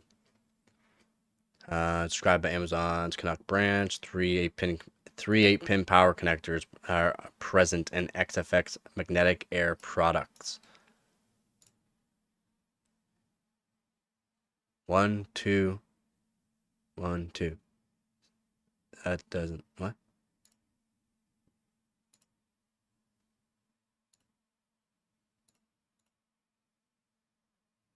No, I only see 2. So each 8-pin, not to the board side, but each 8-pin technically can do 288 watts per connector per 8-pin. So added on, the also PCIe express slot also does power to up to 75 watts, generally like 20 to 40 watts depending on GPU, how they have it set, but generally that does over 600 watts. So for a card that is supposed to be around a 300 watt TDP, some cards going, 300, probably 50, 360 watts around there. 2 of them should be plenty. So having 3, and I don't see how they have 3. I can count 2, 1, 2. So I don't know how they're getting 3 8-pin, but I count 3, or I count 2. Maybe it's just other eaters being too excited, but I've heard rumors that people are pushing for. Oh, are they? Oh. Okay. I guess. If they are pushing, oh, you talk for like 3.5 gigahertz. If they're actually gonna get that, that's insane. And if even with the no power limit, that's still really good in my opinion. 3.5 gigahertz, because generally to raise the clock speed, especially that amount, you have to raise the core voltage from the standard 1.05 to 1.1 volts is generally what you get in most graphics cards. So if it's if the graphics card allows it to go up higher voltage, that's awesome, but that would also be like an overclock from factory. Do you think the 850 will be enough for the Red Devil? 850? What do you mean? Do you think the 850 will be enough for the Red Devil?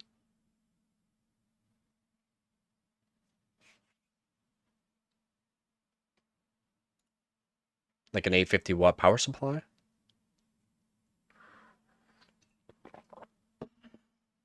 So if that's the case, then yeah, I can pull up to 500 watts, basically almost 500 watts out of my 3070 Ti. So in some benchmarks, in gaming it doesn't throw that amount, but for some benchmarks, I can get the board power draw crazy high, and it works just fine on my 850 watt power supply with 13900K.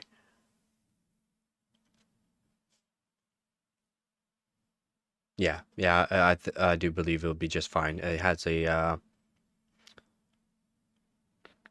yeah, you should be just fine. Like I said, I run an 850 watt power supply. Generally, that's all I use, 850 watt power supplies. I have a bunch of 850 watt power supplies, 650 as well, a couple older 500 watt, but I use 850 watt EVGA power supplies. And if I need more, like, to steady out voltages too, because just in case the one power supply at peaks is hitting too high and it's causing instability, I will throw in another power supply so that way it takes some load off of it. But overclocking my 13900K and my 3070 Ti at the same time, no problem. No problem. They recommended 900. Nah, you'll be just fine at 850. There's no way. There's no way you're going to be getting more than probably 350 watts out of either the 5070 Ti or the 9070 XT, since the TDP is 300 watt. Especially while gaming. While gaming, you won't be using as much wattage while gaming as you do with synthetic tests, which are just crazy powerful. Samsung Bosch reportedly encouraged simultaneous development of Xenos 2500 SOC and Galaxy S26. Are these phones? Yeah, fat phones. I don't care about those. I mean, you can overclock them, but not really. Okay, I was wondering because I don't know if I want to try to overclock it. Nah, you'd be just fine to overclock it. Like I said, I was running 13900K overclocked, so it'll be pushing up to 500 watts. Some tests 600 plus watts on 13900K with the 3070 Ti, no problem. And it has the exact same TDP basically, or I can get more wattage out of my 3070 Ti. So no problem on 850. It's weird how they're saying 900.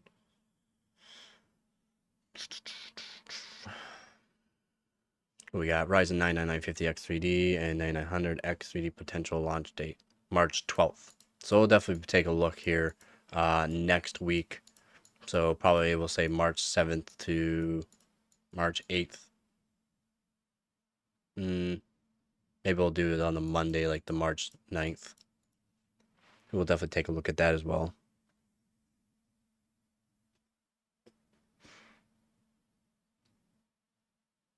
We have noticed an uptick of AMD. Oh yeah, we kind of already went through this. I'm not going to go through this again.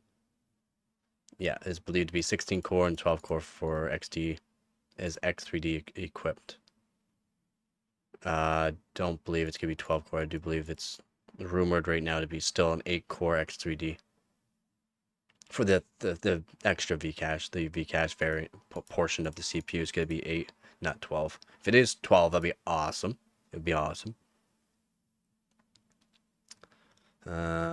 Golden Pig, upgrade reckons Ultra 200HX, which are in your laptops.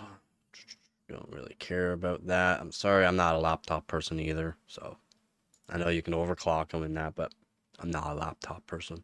Not unless it has a motherboard that you can change out the CPU, which nowadays you don't see that. Nothing crazy here. XFX Radeon RX 9070 Swift and Quicksilver imagery leaked in South Korea. I thought they were taking away the Swift.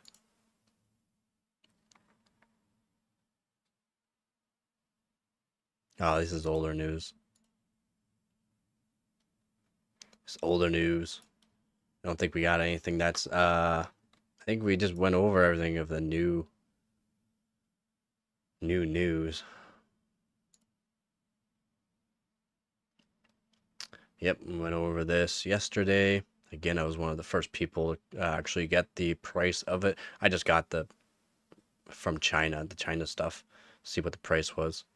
RTX 5070 March 4th.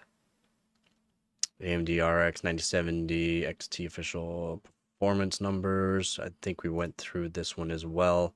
Yeah, we already went through that on another live stream. Not sure if anyone really wants to hear about it or not. Thank you to the new subscribers. AMD Radeon RX 9070 series technical deep dive. Ooh, what we got? What we got? Anything I haven't read already? Nope. FSR4. Nothing. Nvidia chooses to build Blackwell on the same foundry node as the previous generation, going back to 2022. I don't know if we should go over some of Moore's Law is dead, because I actually liked the one video that he did. I'm not sure if it was a live stream or not. It was just a video when I saw it. So but he was talking about the next step for like the Nvidia 6090 series is not going to be a single die. It'll be two dies glued together, basically like they've done in the past as well. That's how we're going to see performance gains. It's just by gluing together the cores and making it a dual core GPU to see better performance with their 6090 series cards. So definitely we'll want to check that out as well. Keep up to date on that as well to see if that's actually going to be a true thing. Like I said in the past as well, we're basically nearing a hardware limit or a silicon limit. They've been working on different materials to make silicon, not basically materials like silicon that can perform better when actually lithographied into an architect for CPU cores or GPU cores. And what I said was, because we haven't found anything that can replace it, basically we're hitting a limit of what we can actually go down to. So like nanometer size, what we can actually fit inside the actual architecture of the chips. And basically all we can do to gain performance is raise the actual like voltage or wattage of the chips. And so far that has been found out very truthful. And I've been saying that for a while now, so we are hitting a hardware limit. So I want to go over that video too. Probably not on this live stream, but maybe make a video about how I also agree with that. Yeah, they've been working on materials for the past 8 to 9 years. I think we're on the 9th year that they've been working on, like really working towards making different chips design to make different architects to see if they can actually outbeat silicon. And so far we haven't really came up with anything that might be cost effective. Like, I remember silicon is just sand, so it's fairly cheap. So in the foundries they can get all this. Really, it's VMSA, I think it's called, which is variable mineral, or it's a very pure silicon sand, basically. VMA, I think it is VMA sand. I could be wrong on that though. It's been a while since I talked about that, but it's a very pure silicon sand that they actually smelt down and make the actual like crystallized lithography cores, so that way they can dice them up and then make like they'll have their actual chiplet designs. There's like copper, palladium, a bunch of different other kind of metals and that in the actual chips themselves when they actually get made. So if you haven't watched it, YouTube has a really long, I think it's like 3 hours long video on how CPUs are made. Basically GPUs are made the same way as well, kind of the same way as memory chips. As if you guys know, memory chips like DDR5, Samsung chips, Micron, Hynix as well, those little black chips. Well, underneath it is a chiplet, like an architecture or a chip, just like a CPU core and that, but it's a little memory core instead of like an actual input output core. It's for memory, for holding on to memory and dispersing it. Basically, it's the same thing though. It's made of silicon. It's just covered up in a black layered epoxy, basically. I believe it's epoxy. Could be wrong on that, but it's covered up and protected. That's how it's protected, is that they cover it up. And that's the same thing though. It's all made basically the same way, lithography together from a crystallized form that gets sliced and diced and then made into CPUs or GPUs or memory. But definitely go check that out. It's actually a really good video to watch if you care that much about it. But yeah, they've been working on like a whole bunch of different materials, like bismuth they are using. They're trying to do other kind of ways.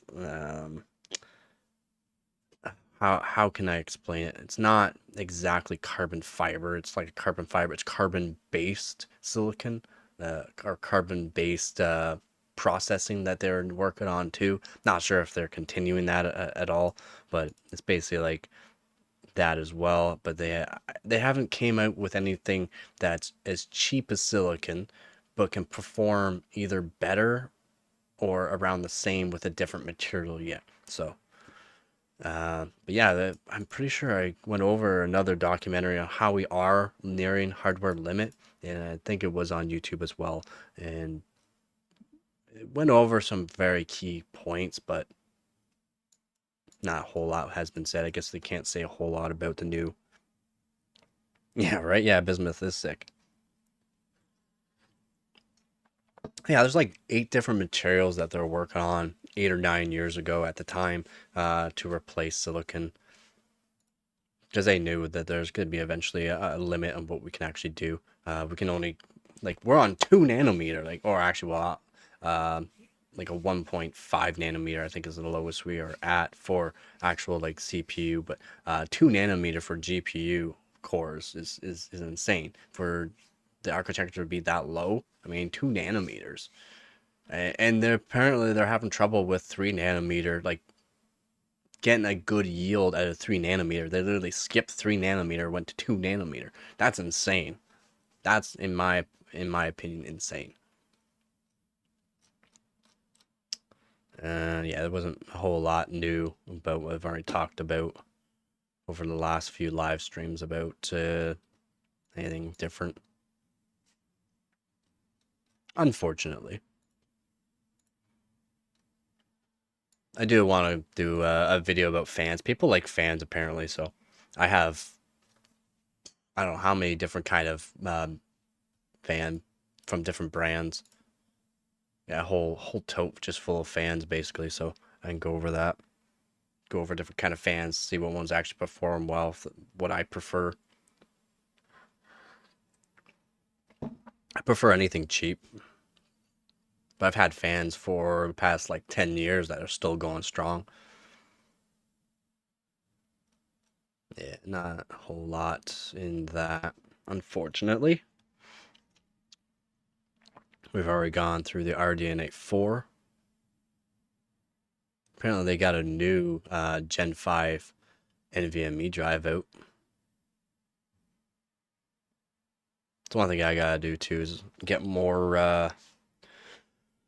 hard drives, because 22 terabytes is not enough. I gotta have to start deleting videos here soon off my hard drives, so that way I can continue on saving ones that I want to save. It is so tiny. The goal to get tinier and tinier and find a material that is more suitable to that. Yeah. Yeah, they've been working on, like I said, working on trying to find a different kind of material, but besides silicon, silicon sand, to get better results. Yeah, we are getting to the limit. And yeah, like I said, I've been saying this for a while, and just recently there has been a video that came out where someone was explaining like we are getting closer to the hardware limit. So if you want to check that out, see if it is still up or around. Like I say, it's fairly recent. I think within the last month it came out. If they can actually find the material that's cheaper than silicon, but also keep it to a low nanometer, yes, it would make things cheaper. But you also got to think about what else goes into it. So GDDR6 memory, so GDDR6 VRAM is about $5 per gigabyte.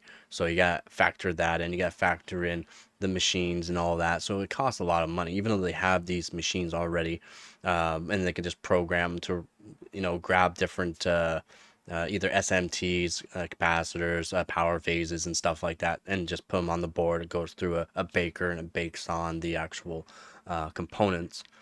Pick and place, basically, is what they're called. Pick and place systems. You got to think about like the HDMI, the new HDMI came out, new display port came out. So all these advancements take time, so the prices of them are also very expensive. Then you got GDDR7 now, which is even more expensive.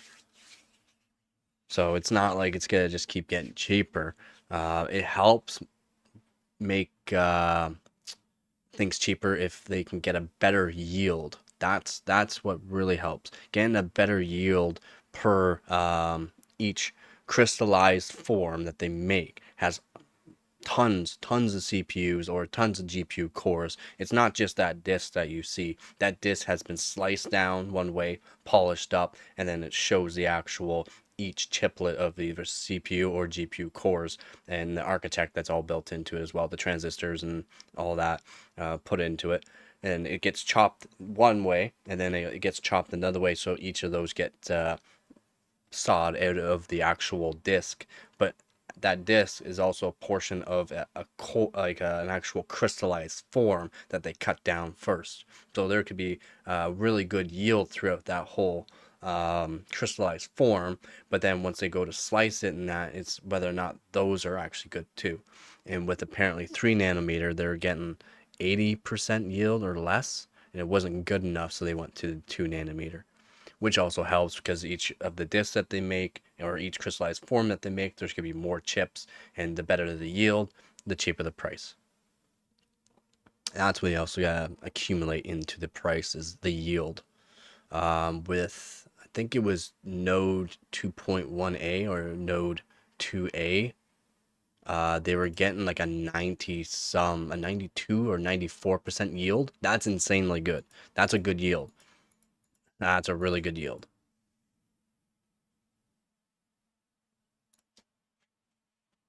Really good yield. Very happy with that yield. They said it was really good, and that was TSMC, because you also got Samsung as well, right?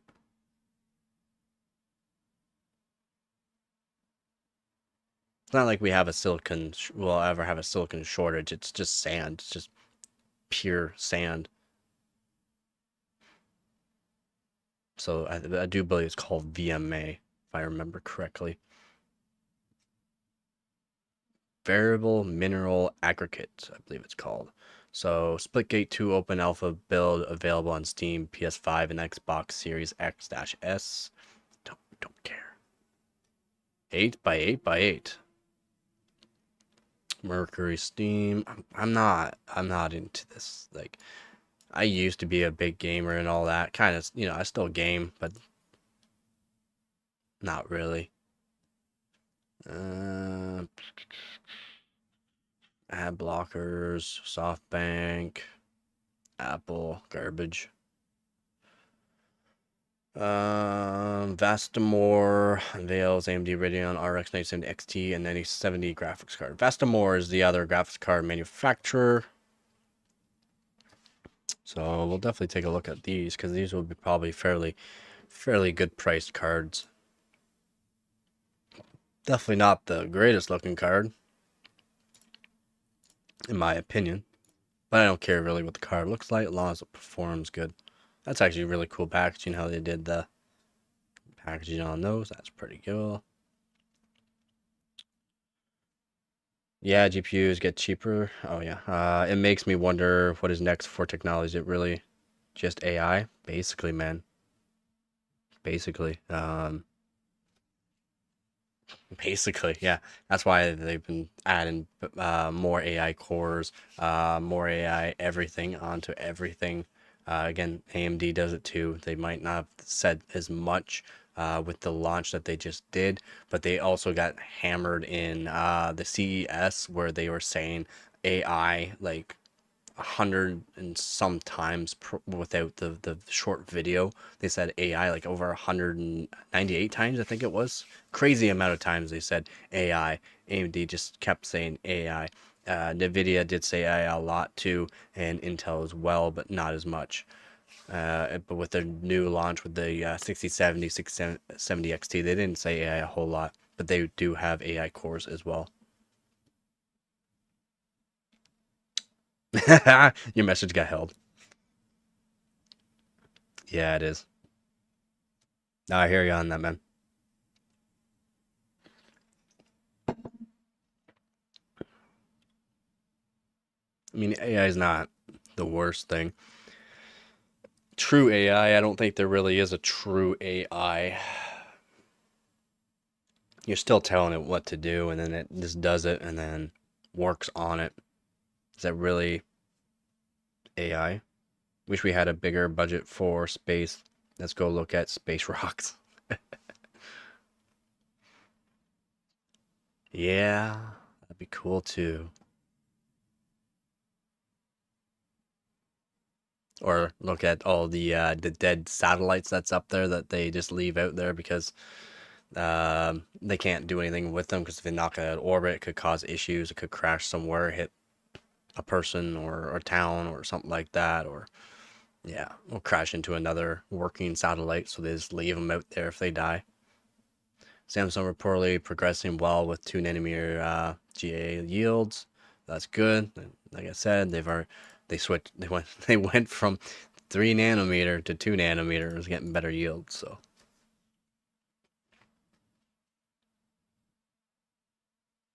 you did a scan of a fruity fly brain? What? Did it really? All of the neurons and all? That's pretty crazy. The whole 3 of them that you saw?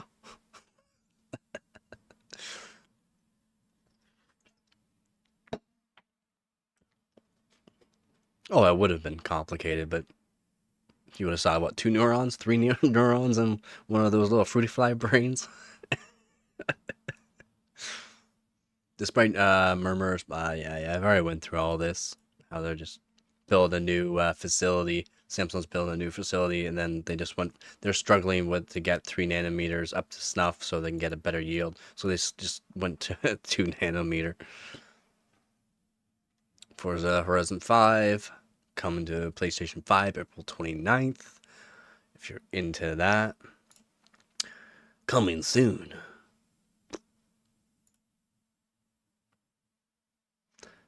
OpenAI has run out of GPUs. We gotta open up this one.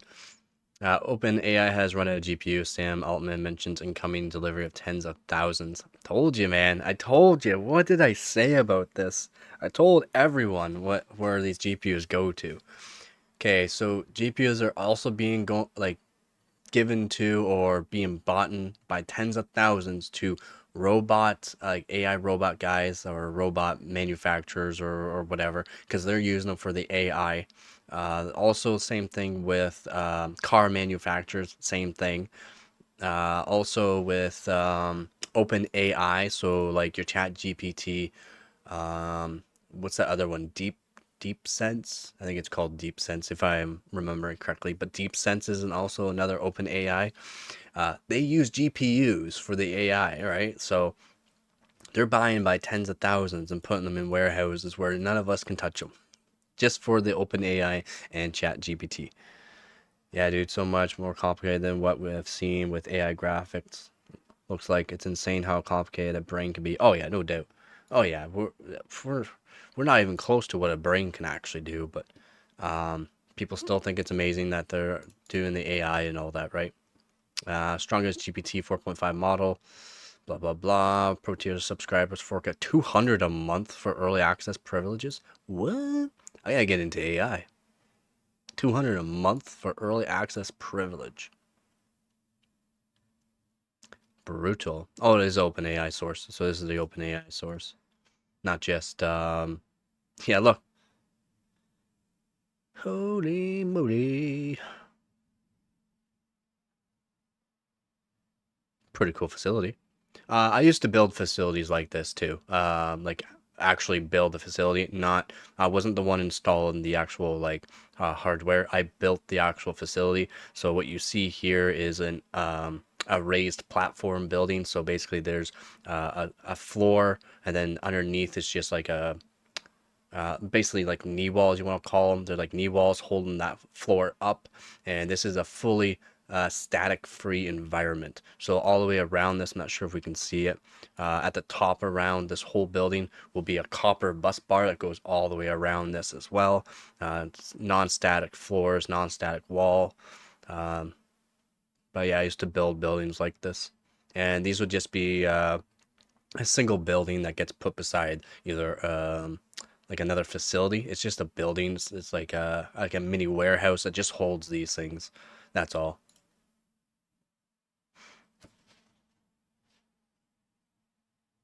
Man, it makes so much sense why Nvidia is charging so much.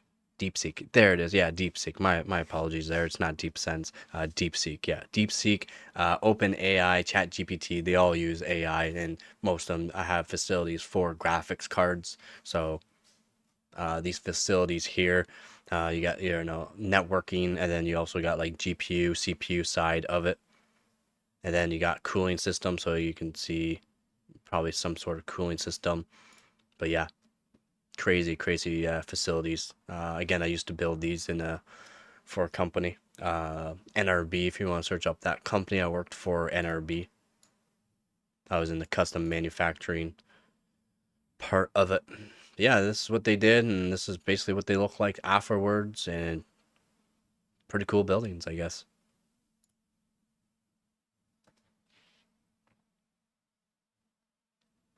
Yeah, it is awesome, and it does suck for the rest of the customers because that's where a lot of GPUs go to. It's not just the miners, like I was saying in yesterday's live stream, I think a couple day live streams ago. Like these GPUs go to like these open like AI places, not just like the DeepSeek, OpenAI, ChatGPT, but also to robot manufacturing places. Car manufacturers are buying GPUs, not buying like the actual units, the big Grace units that the Nvidia is selling, but they're actually buying GPUs, building their own facilities out of those. So that sucks. Yes. It does help lower the price of GPUs too, because they're selling so many of them and they can just sell them. They can easily make money off them. So technically it's smart for them selling tens of thousands to these companies because it's an easy sale for a lot of them at one time. I've met with telecoms before, but nothing like this. Just looking up hubs with fiber and fixing breaks in the fiber. Oh, nice. Yep.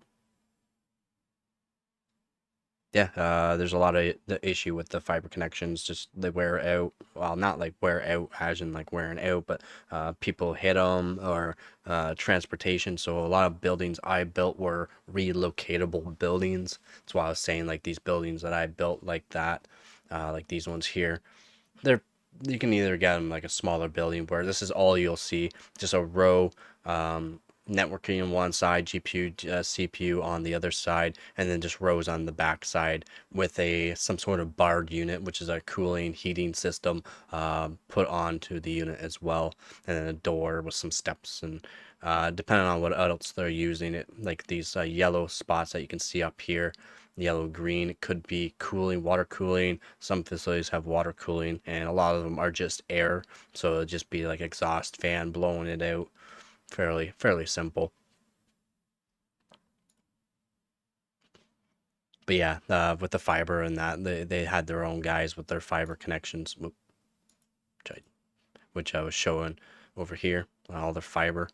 Like they'll have their own guys putting all the networking in, and they'll have their actually CPU and GPU guys throwing in their units. Before all that, the electricians would come in right after, basically, or while I was working, to throw in all the electrical, so before the walls get closed up. But generally, all the electrical and that just gets ran around the top part of the buildings. Generally, there was some spots in the bottom of the floor where there's some electrical put in as well. Generally, it's a ground bar that generally gets put in the ground. Like it's a big bar. It's a really big bar. And then they'll just get hooked up and then put into the ground for a big ground bar. And then you got the bus bar, like a copper bus bar around it, again for like an EMT field. It's pretty cool. Pretty cool to do.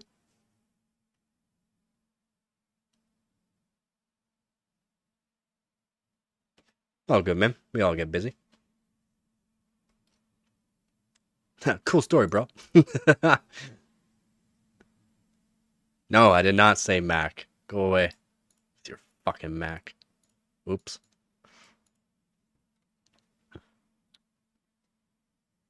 Did someone say trash? I did. My apologies. Imagine how much money they're burning with all the pointless hardware purchases. They'll be lucky to keep going another 12 months. Oh my god. Then next week, another Chinese comes up with an A that runs on MSX and Jensen's strangulates Sam with his leather jacket. Just needs more money, more time. They swear they'll achieve their goal. Maybe Infusion will be ready in 50 years. Apparently, they're working on some sort of quantum computer, a newer quantum computer, which is pretty cool. Man, seeing all this makes me realize I went in the wrong field. Yeah, I hear you.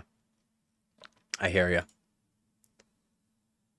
Yeah, the company I worked for, like I said, basically it was just a smaller company that got bought out by a bigger company and then turned that company into like a multi-billion-dollar company, basically.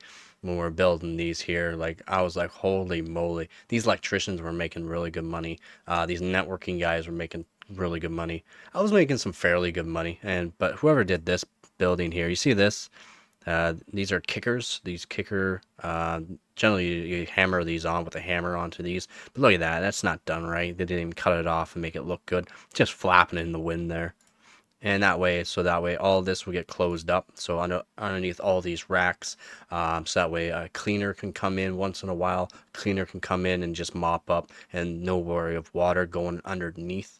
But looks like they did a terrible job, especially on this one side. This other side looks nice and clean, but on this one side, everything's not cut and just flapping in the wind there.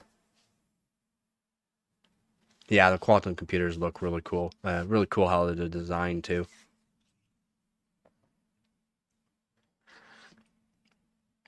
Some of the first quantum computers had to be cooled by liquid helium. So like negative 378 or 390. I think it's 378. Could be wrong. Celsius. Oh, sorry, 298. My apologies. 298. So negative 298 degrees Celsius for liquid helium. And they were apparently being cooled, the quantum computers being cooled by liquid helium, which I thought was pretty cool. Yeah, the concept. Yeah, what I thought was pretty funny up here. Down here, I mean. As long as money is willing to keep paying the bills, they can last as long as time. Yeah, especially with these systems that can last a long time, very long time.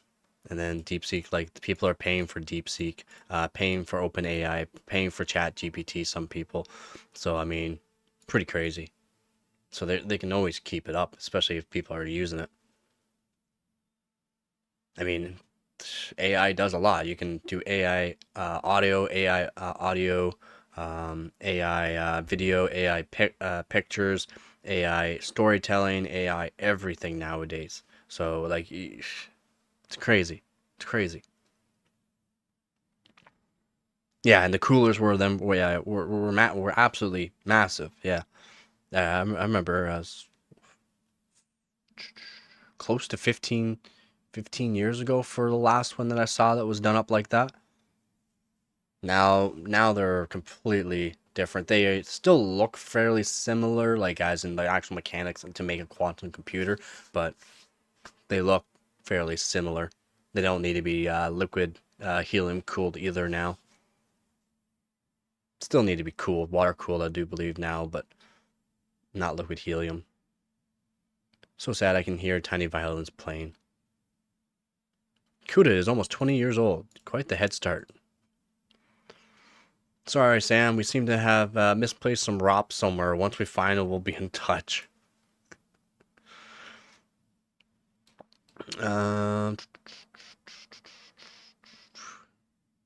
They know they can use Radeon instincts instead, right? LLMs don't need the image generation power of Nvidia hardware. They've had it. It's not. What is wrong with people? They just throwing out stuff that they think. So FSR is technically like a frame generation. FSR 4 has 3 gen now. So like even with DLSS, it did have some sort of like frame generation because it might not have been generating more frames, like 3 times the frames per frame rendered, but it still had frame generation. Smoothed out the frames. It's just a super sampling, or AMD's is not like deep learning super sampling like DLSS, but they also have theirs. I will say that the Mac is crazy, but it makes people innovate to find around like the SSD upgrade for the studio. 2047 first quantum laptop.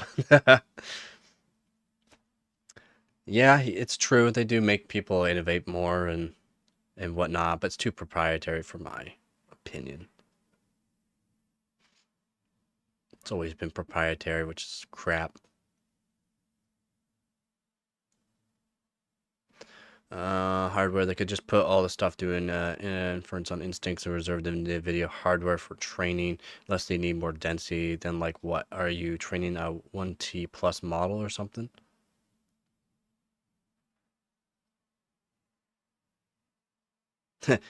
OpenAI has run out of models, and that's a good thing. It's not that they've run out of GPUs. It's every single GPU they have currently is being utilized by OpenAI, which means everyone is literally using OpenAI. That's the thing. That's what he's saying good, but he doesn't realize saying that it's a good thing is means there's a lot of people right now using OpenAI. They don't have any more GPUs to help out. So they're probably going to buy more GPUs and make or another facility. Right to repair, what's that? Yeah, exactly. Exactly. Louis Rosman. Louis Rosman's a great guy. Very smart guy. Very talented. Knows his thing. OMFG. What a nightmare. Wait, sorry, Sam. We need, what a nightmare. If this ROP issue is way bigger than being communicated, that's a lot of defects. 0.5% so far, they said. So that's not a lot of defects, but we'll have to see in the future. Around every 24 cards missing, the 8 ROPs or whatever is a whole other flagship card missing. I'm trying not to swear too much on this video because I'm just about monetized here and I want to be monetized. So that's actually expensive. The more you buy, the more you save. Well, from what I know in that segment, the hardware is okay. The software support still lags behind. But yeah, it still would be smart to not rely on one supplier. I guess many companies nowadays just rely on just-in-time and only source of supplies. That's okay as long as everything is fine. That's for AMD doesn't have the skills to incorporate the hardware needed. Just throwing that out there. Quantum might not really readily usable for desktop. Yeah, we'll have to see about that, right? I'm not sure. I'm not sure if it will be put into everyday households, like a PC, personal computer, personal quantum computer, PQC, a PQC. I mean, you can get your own personal supercomputer now by Nvidia with their Blackwell Grace CPU and GPU, which is their digits. Apparently, it's $3,000 though. Apparently, it's $3,000, which is insane. Insane in the membrane. I don't think there's anything else on here. The next week, another Chinese comes with the AI that runs on MSX and Jensen's strategy. Yeah. The Bar's Tail 3 is a weapon called Kaylee's Garrote. Nvidia has Hung's Garrote equipped to screw customers on multiple quarterly earnings.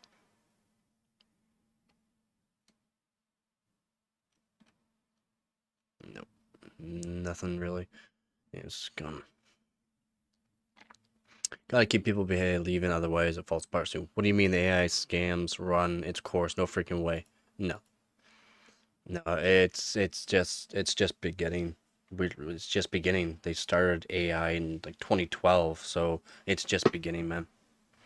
Imagine the energy, then job losses, and maybe rehiring a lot of them because your stupid AI can't distinguish between sarcasm and a real question.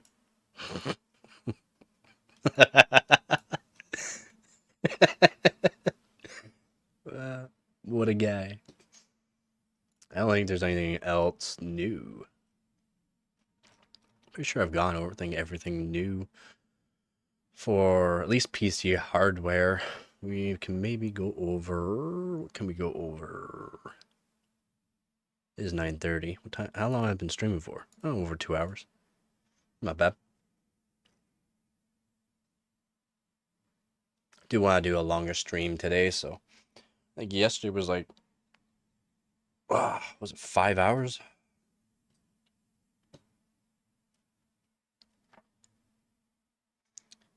SSD, don't really care about those, don't care about that. We've been through this. And we went through the old stories. Yeah, they're just old stories for that. What about video cards? We got new video cards here. CPU validator will now warn about GeForce. Oh, what? We got an update on the missing ROPs. CPU Z ready for Nvidia RTX 50 ROP gate. Not just GPU Z. It's actually using CPU Z. And we got, yeah, shader units. ROPS. Warning, this GPU is supposed to have 176 ROPS. Yeah, it really does fly by.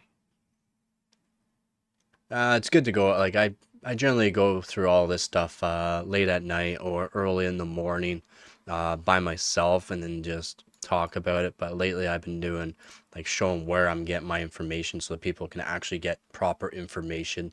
Especially when video cards and tech power up are one of the best spots for leaks.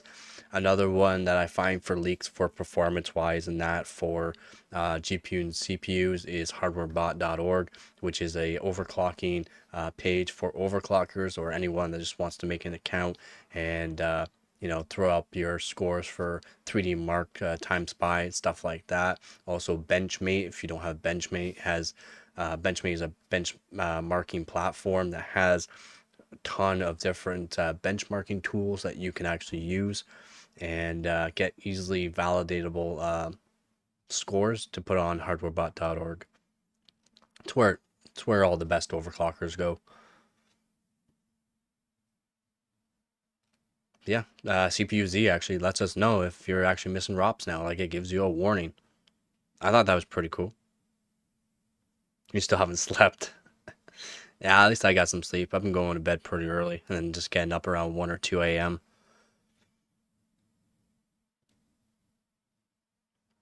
Seem to be doing pretty good doing that way.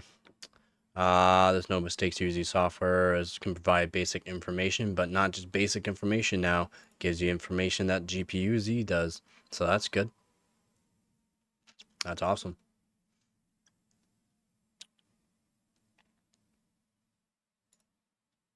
What else we got here? GMK confirms Evo X2 mini PC with Ryzen AI Max plus Pro. The mini PC, I mean, there has been a few advances in it, but basically it's still the same. Yeah, the Strix version. Yeah, I was reading and looking at this. Pretty powerful. Pretty powerful. If you want to take a look at the Evo X2, definitely take a look at that.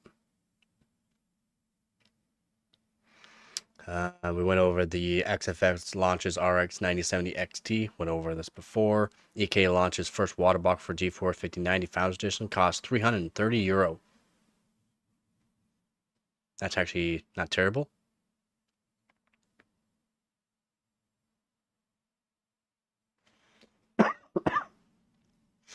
Generally, when they first launch, they're fairly expensive. But the water block, the EK custom water block that I have, when it first came out, it was around $560 Canadian. To find them now, like, they're still like $350 for the custom mono block that I have for my motherboard. So still very expensive. I like EK. Apparently, there's a lot of people that have issues with EK, but I've had no issues with my EK products. Yep, EK is the first dedicated, blah, blah, blah, that provide in-house testing, blah, blah, blah. Yeah, so right here, €329.99. Looks pretty cool, I guess.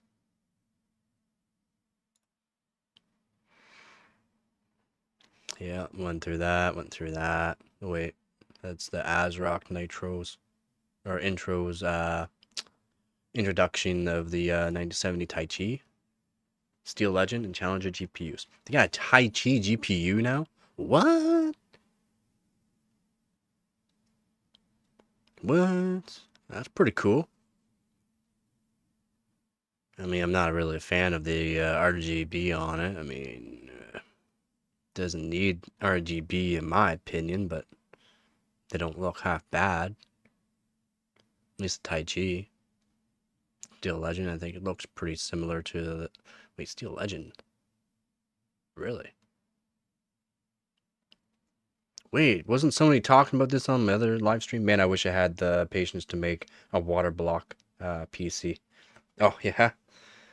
Yeah, I have multiple custom water loops, so I got a water block GPU 2080 Super. It's an EVGA hydro copper model, so That's why I have to have custom water loop as well. I have a completely separate one for that, but I'm using it for overclocking my Xeon right now. Yeah, custom monoblock's really good. Cools the VRAMs and the CPU at the same time, which is nice. It's only on a soft tubing. It's not like it's hard tubing. I have a kit for hard tubing, but since I do so much overclocking, take apart my PC, put different GPUs and CPUs in, there's be no point in me doing hard tubing. I just get fed up and just start breaking all the tubing, say I'm never using this crap again. So I just go with soft tubing. I do have a video out there about budget build for if you want to do overclocking. I could do. There's a budget build about the parts I use and that. At least for a budget build. What's on my actual PC right now is not a budget build. Pretty expensive custom water loop. Yeah, I've already gone through a bunch of this. Nothing really. Tai Chi though, Steel Legend, Challenger. Challenger's not new, but Tai Chi, I think that's pretty cool. Yeah, some of GPUs look like ugly transformers. How easy is the soft tubing? Oh, it's very easy. Especially if you go to my again, I do have a video budget custom water loop guide. It's old. Don't judge it too much. I have come a long ways with my videos, so I should come out with a new budget custom water loop guide. But yeah, it's fairly cheap, fairly easy. You can see how the way I do it, just in not in a PC. I should show how to do it in a PC, but at least I showed all the what I was using for fittings that make it very easier. Like for soft tubing, there's certain fittings that I use. The tubing that I was using, I'm using different tubing now, which is a PVC style tubing, not hard PVC, soft PVC. And I was using silicone, silicone before, which is really good in my opinion. Very flexible. You can get really tight bends in the soft tubing.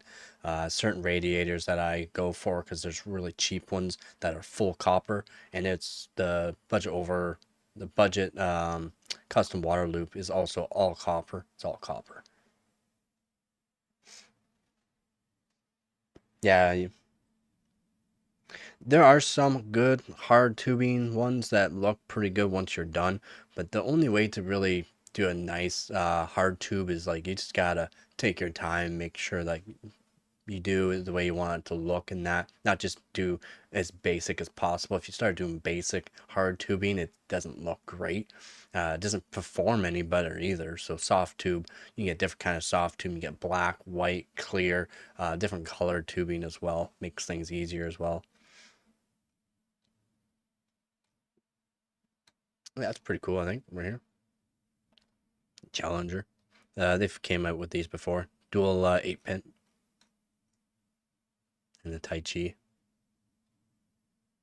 Tai Chi is generally for overclockers, so I'm wondering what they're doing with it.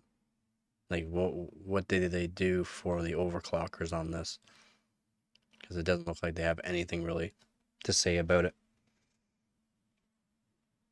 Yeah, I have the Corsair hard tube kit. I just haven't used it. In my opinion, is it gonna look good? Probably not. I'd probably get different fittings and that, different tubing as well, because you can get different kind of tubing for hard tubing as well. Some of them are more rated for bouncing around and whatnot. Some of them are easier to work with. I would like to do a full copper build, like copper tubing in that. I would like to do a full copper tubing. That'd be pretty cool.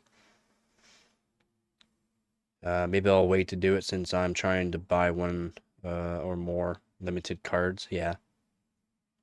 Yeah, if you're looking to buy more cards, then for sure I'd wait on it. I'm currently saving up for a new motherboard so I can make myself a good dedicated streaming PC. Instead of, like right now, I'm using my main PC. One I use for overclocking too. I'm using for streaming, recording, all that stuff. I have built other streaming PCs out of like an i7 3770K, a 6-core Xeon as well. They work just fine, but for 4K, I wouldn't really say it's great. You're zoning out? Yeah, it happens. Same here. I get off topic a lot. I mean, we've already talked about what I want to talk about today, but still.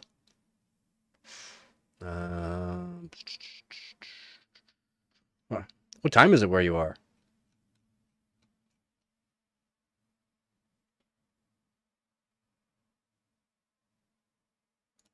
What do we got for the 5090 here?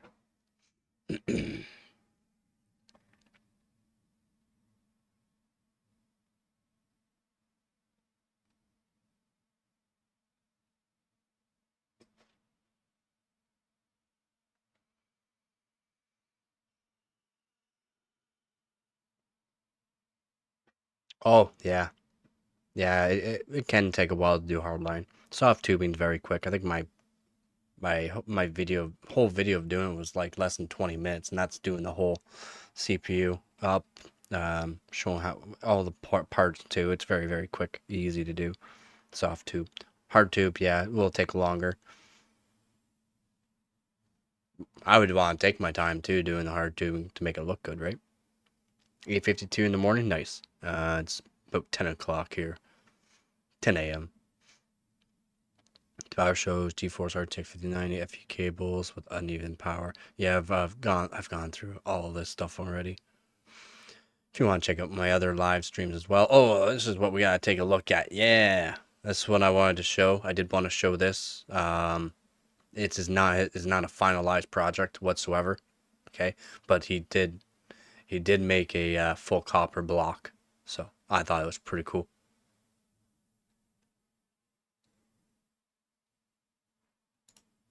Sick. Look what he's gotta do. That is so cool.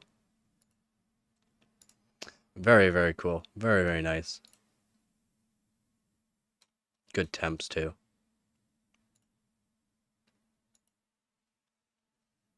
Oh, what do you think? I think that looks sick. Even though it's not even finalized. I would like to see a nice full back plate for this. Or do it so that way this right here can be put on first. So that way, you know, because you got your, this is like for the 50 series with their Blackwell GPUs with their connectors here. Has to be plugged and played onto it. So I'd like to see a full plate. Maybe make this a separate, but make it so the other plate screws onto this side and then put over to the other side. Yeah, it is sick. I went over it when he first made it, but I tried to show it in another video, but he wasn't showing it for some reason. He was probably doing some work on it, maybe. Yeah, looks so good. All copper.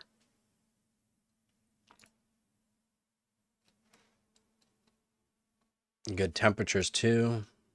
50 degrees Celsius, which is really good.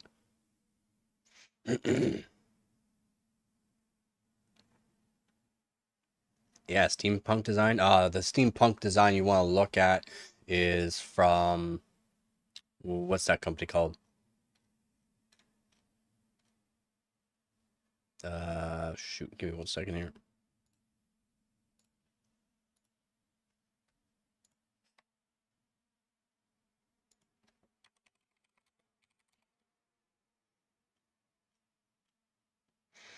Billet Labs. That's right, Billet Labs. The video is called Building a Water-Cooled Gaming PC from the 1800s. And I will...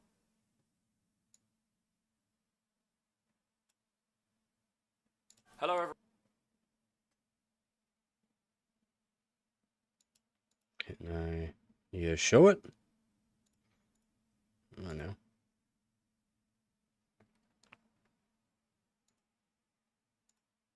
There it is.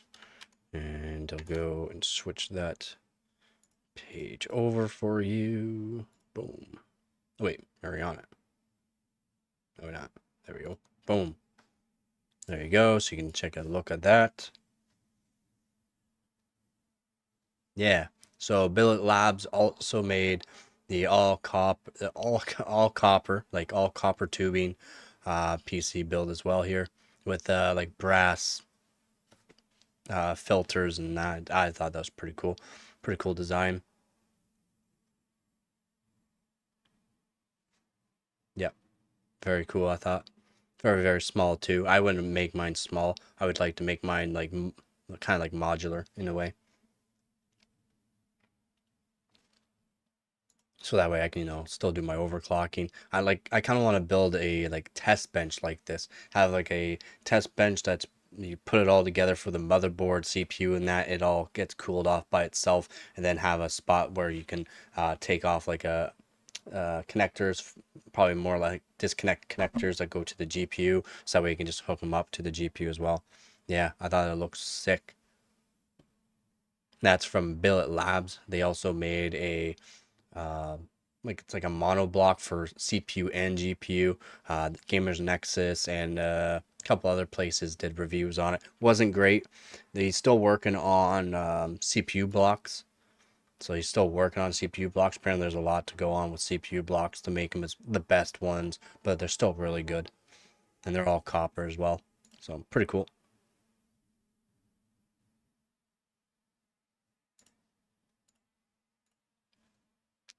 And if you just want to give me a minute here, I'll be right back.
Come back.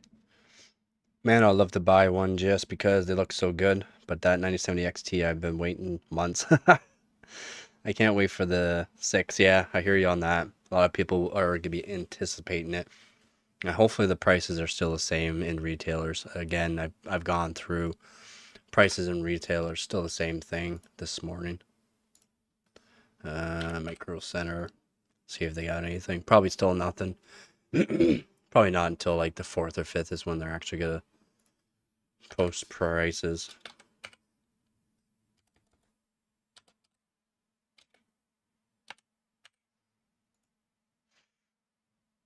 Yeah, it's still nothing.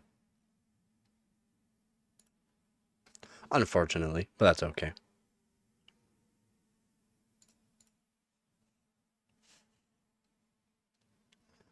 DeBauer and his company, Thermal Grizzly, great thermal paste, by the way. If you do hardcore overclocking at all, or just want some really good thermal paste, Cryonaut Extreme is really good.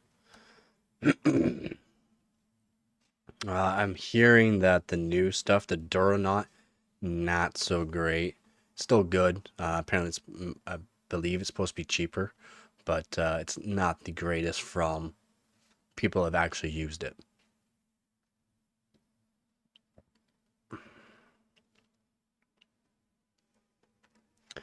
Yeah, I tried getting this girl at Best Buy to leak it, but she didn't know what the 9070 was. So what's that? WB.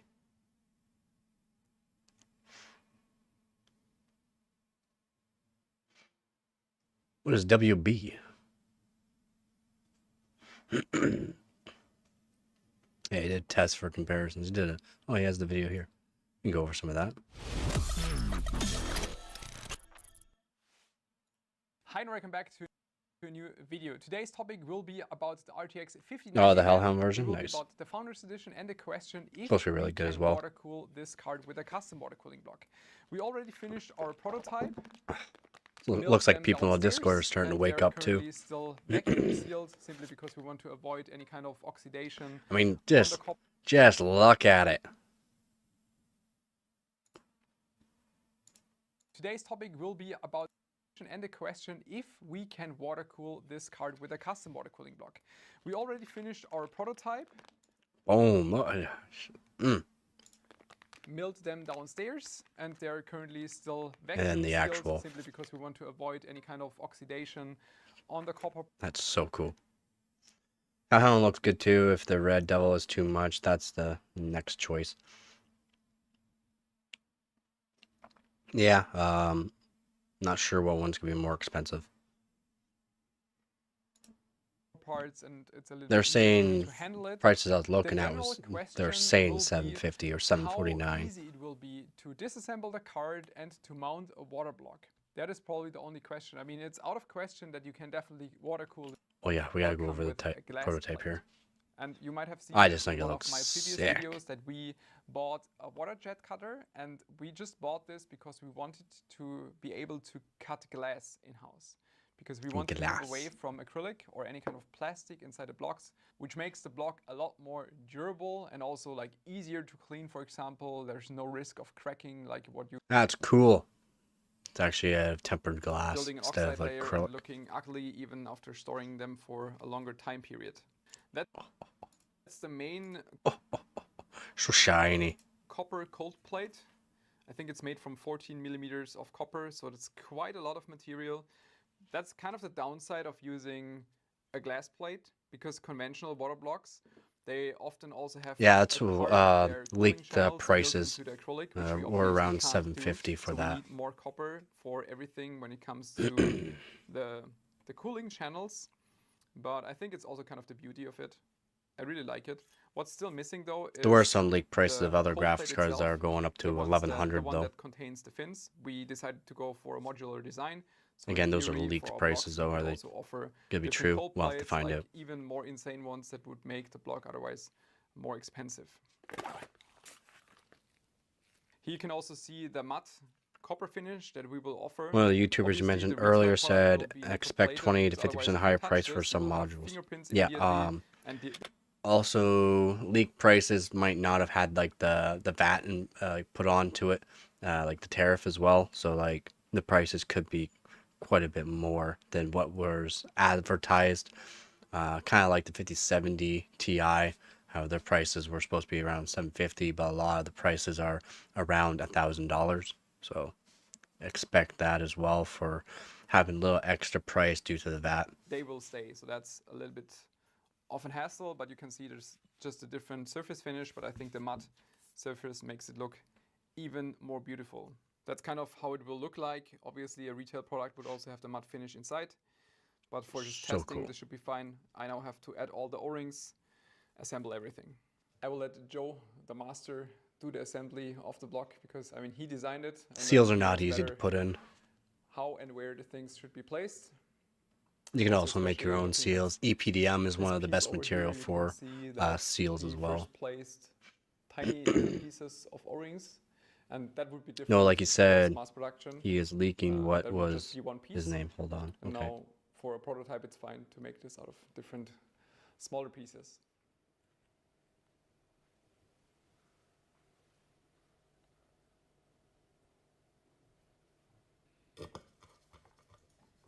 Before I Oh, Moore's Law is dead? Yeah, I like Moore's Law. make sure that it's not Is it fairly new video? doing a pressure test.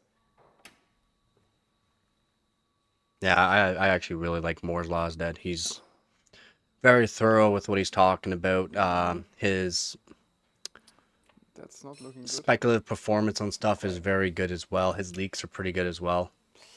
Nope. About That means we have 60% to through the open video. everything up again. I'm not Just sure. double-check all I'm the not sure. Is O-rings. that the newest Maybe video something was not or sitting correctly. what? Because we can definitely take a look at that as well. Everything just took apart, cleaned, put together, and we're now testing again.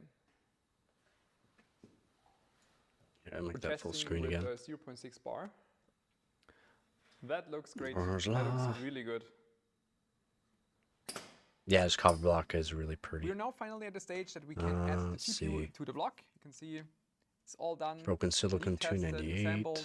And I also want to highlight again that this is a prototype. Oh, he posted this If 12 we hours ago. decide Okay. to Yeah, okay, we can into go some over kind of production stage, there would still be some of quite that. a lot of changes. Yeah, For example, again, I had to show PCB. I had to show this. The price of it is insane. I lost my mouse.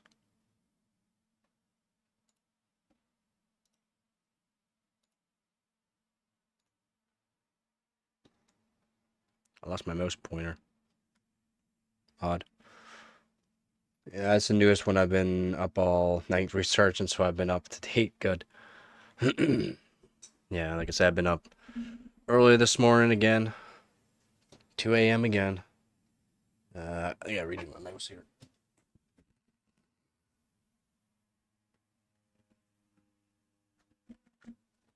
Ooh. All right.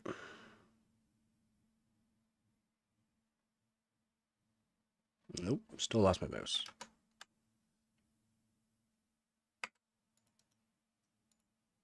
For some reason I cannot see my mouse.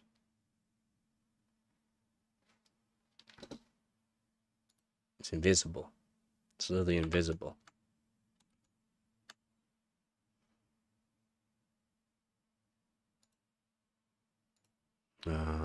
But what I want to do is switch this over to the Moore's Law is dead because I want to check this out. See what he's saying.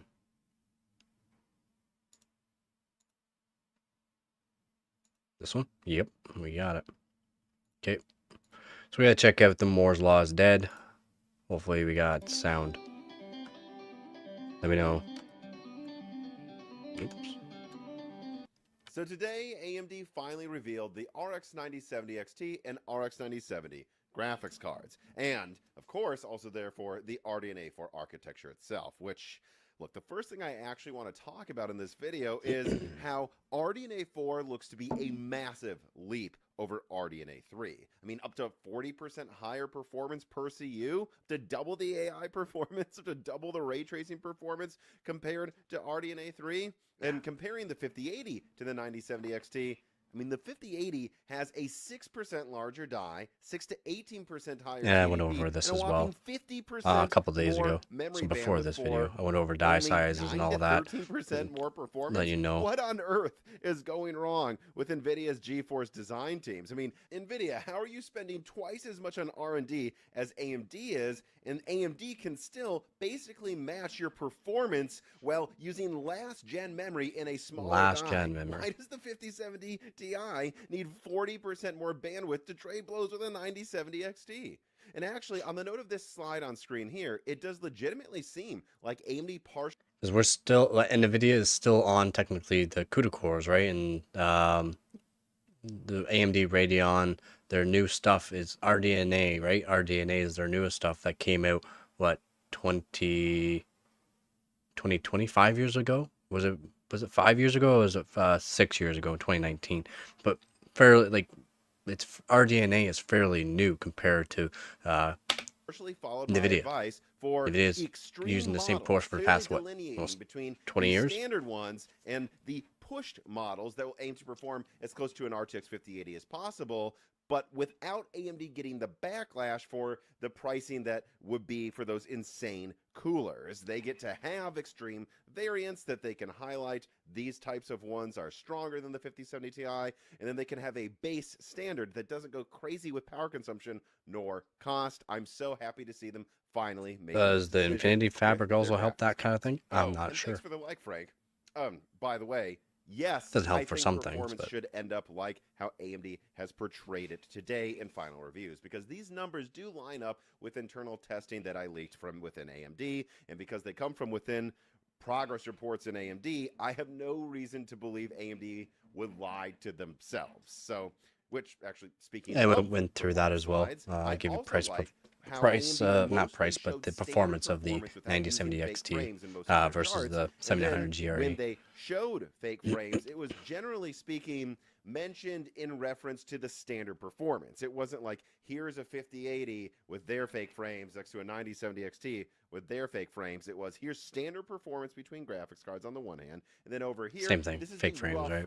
frame rate increase you can expect when using fake frames. That's important because it allows AMD to brag with ridiculous charts that go to the moon, but it does something that everyone should be doing when they talk about fake frames: never putting a graphics card with fake frames on the same chart as graphics cards that don't use them or use a different version of them. Anytime that happens, I think it is very misleading to consumers. It was very, very And misleading. besides all that, I don't actually have Very much else to misleading. say about the performance of these RDNA 4 graphics cards. Nearly everything I leaked last year in a video, which 3-time of course, frame was a gen time when versus we none, naively basically. thought AMD wouldn't choose to change their naming scheme every 5 seconds, but in that video, everything from specs to performance to pricing, yep, this channel consistently did not believe the insane pricing rumors, to no reference cooler. I mean, basically just the delayed launch is what really ended up as a major surprise for these graphics cards. Well, I guess there was one other surprise, not supplies, by the way, and it was that they once again priced two graphics cards very close to each other in pricing, putting the 9070 at $549 US and the 9070 XT at $599 US. A $50 price difference, just like they decided Really to good. Mm-hmm. do back in the day with the RX 5700 and 5700 XT, and of course also more recently with the RX 7700 XT and RX 7800 XT. AMD's done this before, but I will say this time I have a leak for you today that explains why they would be priced fairly close together. Although before I get to that leak, I do want to put out a couple of bullet points I here. think that's also the that same doesn't thing with require any Nvidia. sources, just in defense of 549. Some of their 9070, GPUs were if you made will. Again, if you before ask me, everything I got think put it's in priced too place. closely. I think it looks silly. Like But the tariffs forget and the all that were put 9070 in place, XT so even some of them exists, might be and just cheaper than the ones realize that at upcoming. $549, Did they not ship the them 9070 before, is the same or a bunch of MSRP them as the before? 5070, while actually giving you enough VRAM. 16 gigabytes, not 12 gigabytes. It will be a major issue for the 5070 in many games, even in 1440p, without even going to ultra settings. But on top of that, the 9070 is also probably like 20% faster than the RTX 5070. So they're giving you 20% more value directly in performance. And then I would argue at least another 10% more value with that VRAM. Some might argue more than 10% more value. So it is And a they're probably fair going to make it a price for 12 this graphics gigabyte card. Besides that, it's weird Or that it's sorry, priced so a close to 16 the gigabyte card. It's 16 9070 gigabyte card. So And it's like additionally, putting it on up top of against that, another I think 7900 everyone like might GRE, want to just like Google what MSRP AMD and did is remember what that smart actually because it's a means. 16 gigabyte Technically, card. MSRP is the starting point for the product suggested by the company. MSRP is It is the starting floor is a in starting point. pricing, and for like Again, literally yeah, I'm pretty sure I said this too in a live stream. They put it in place a while ago that I don't know if you can see the the tariffs start February 1st, I think it was. If I remember correctly, February 1st. People are eating up this 9070 XT. Yep. So what I explained as well, and kind of what he's explaining here, is the MSRP is a starting point.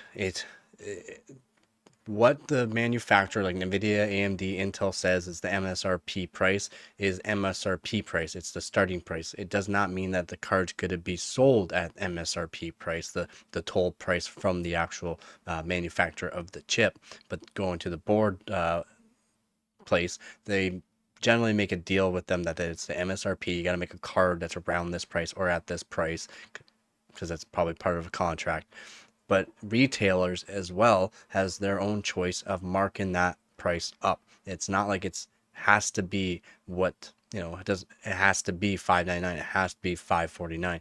It can be the price can be upped or even down at times. It's they made it like demand, like more demand GPUs could be priced higher, less demand stuff could be priced go down. So that's one thing to consider there as well. It's a starting point. You can't buy Nvidia? Why can't you buy Nvidia? specs before things are added on. And if you think about it, the 9070 and 9070. I'm non-biased. I have mostly Nvidia and Intel stuff. I do have AMD as well, but and have used AMD products, GPUs, CPUs, everything like that. But why cannot everyone be non-biased on this? Why do they have to hate on another company? Because there's always going to be an issue with the new CPU or a new GPU.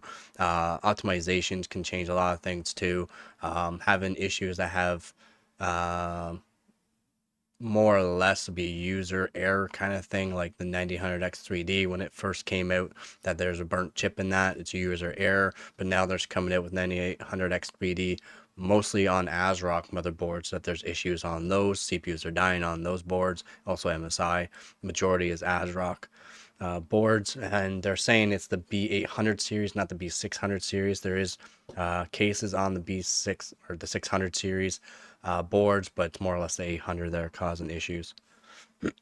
Oh, so expensive. Yeah, it's a lot more. That's more or less because it's towards gamers and people that need it for work. So like if people are in AI, it has lots of AIs cores. If it has it generally has more VRAM with the higher end models, has better encoders built onto it than AMD. So that's why Nvidia can sell higher, and because people do it for work, they're gonna want the better GPU that has more VRAM, that has better AI cores, has better encoder built into it, encoders, multiple encoders. So generally people are gonna want Nvidia, which they can sell higher. Plus Nvidia doesn't, again, make 6% of the profit off of GPUs. It's not like they make a whole lot off the GPUs, even though they sell millions. XT have the same amount of RAM. They use the same die. I know it's disabled, but it costs Nothing wrong with AMD though. They still have, they've updated their AI cores as well. Same thing with their VRAM. They've upgraded it 24 gigabyte on the XTX model, and then now these 6070 9070 and 9070 XT have 16 gigabyte. That's insane. cost the same amount of money to make. And if you were to use the Especially cheapest for that coolers price. you can get away with both the 9070 and 9070 XT, the pricing difference between them is nearly nothing, actually. And so $50. because of that, the floor Should make another you could coffee. argue it should be pretty close, but the ceiling should be higher, right? Think about that. It costs about the same to make the cheapest 9070 and the cheapest 9070 XT, but there will be far less, I believe, long-term hyper overclock models trying to compete with a graphics card a tier higher with compared to the 9070 versus 9070 XT. So yes, the floors are close because they cost almost the same to make with the minimum spec. But if you push them hard, that is where the 9070 XT will, on average, I believe from what I'm seeing from my sources behind the scenes, cost 15 to 20% higher on the street. But Holy. that third factor, that is one that was backed up to me today by multiple sources that does explain why their MSRPs are so close, and it does have to do with the supply differences between them, and it is quite stark. And I want to leak that. And they also said they had an abundance of these cards, abundance, ready for sale. Supply, and also why the pricing for RDNA 4 may somewhat be temporary. But before I get to all those bombshells, an ad from Micro Center. This piece of content is brought to you by Sorry, I don't. And, you know, I'm not sponsored, so something no that's ad. really warranted. I'm just going to talk to you face to face here and hope you actually listen. But know that what I'm about to tell you about RDNA 4 supply, RTX 5070 supply and pricing, it's all really connected, actually. This comes from half a dozen sources in both distribution and retail. No, I didn't just talk to one guy at an AIB. This came from multiple sources in multiple parts of the supply chain. And basically, well, first of all, I am told it's all good. So I've already been through this. My video came out before his, so I've already said that there's going to be an increased price. Like I said, 15 to 21% is what I was saying. Due to the fact that the 5070 Ti is also at 750, we can expect these cards to be around the $750 range for the 9070 XT and probably around $700 for the non-XT. But a lot of these resources came from, let's say, leaks from Amazon, leaks from Best Buy. Amazon, again, for the 9070 XT was $749. That's where the leak came from. It was Amazon, first one really. Then it came out, Best Buy was going to be selling theirs for like $729 for the XT model for MSRP price. It's supposed to be $599, right? But it's not. Another one was Micro Center, which theirs was closer to the retail price at $700, still $100 more. So it's pretty insane there. Supply is going to be significantly higher for RDNA 4. And that's probably because they already added in the actual, I guess I should explain it more. They already added in the VAT or the tariffs onto it already because they already had it shipped over. So they already have it shipped over. They've already added on all the extras onto it and leaked the information. And that's the price roughly it's going to be sitting at.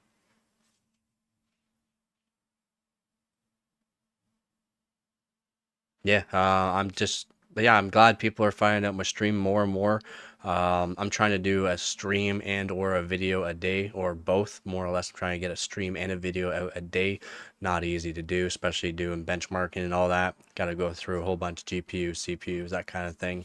Throw out benchmarks. Try to do videos for my viewers or people that comment in the comment section. Try to do videos for them within a couple days at least. Currently working on a bunch of videos as well. But yeah, I have been trying to be number one on the leaks, like trying to give you the best leaks I can from the retailers, from GPU manufacturers that might have leaked something. Like I said, Tech Power Up has really good for the leaks. And since I'm up fairly early, 1, 2 a.m., I have been trying to do that. I can go through all the information and put it out before 6 a.m. Putting out the information before 6 a.m. Here in Canada seems to be the time to be doing it because it's before everyone else. So it's very good that way. Also, I've done leaks for the Intel CPUs about how it wasn't just Intel's fault. It was the motherboard manufacturers. 3 months down the road, Jay's 2 Cents did a video explaining about motherboard manufacturers messing up Intel CPUs as well. That's why I call a Zeus a sus. Than it is from what we've seen with Blackwell. Expect 3 to 10 times the shipments of RDNA 4 cards compared to something like an RTX 5080. Now, to be clear about that, though, it's more or less a standard launch, maybe slightly above average overall, I would say. It's just that when Also, again, I am in Team WEG, second best overclocking team there is. Names you might know is Splave, Sebi, and Benchmark. Some of the top overclockers in the world. Splave is a #1 overclocker in the world, and currently in his team, Team WEG. Well, it was Benchmark and a couple other buddies that made it, and then Splave joined the team later on. When I say 3 to 10 times more cards So I get than the to 5080 at get launch, some good information Blackwell was from them just as well. that low volume of a launch. It was basically entirely fake. I would roughly summarize the quantity for 9070 series actually as around what the 7800 XT at launch, which was a lot. A lot of people were able to get one on launch day for an hour or so online.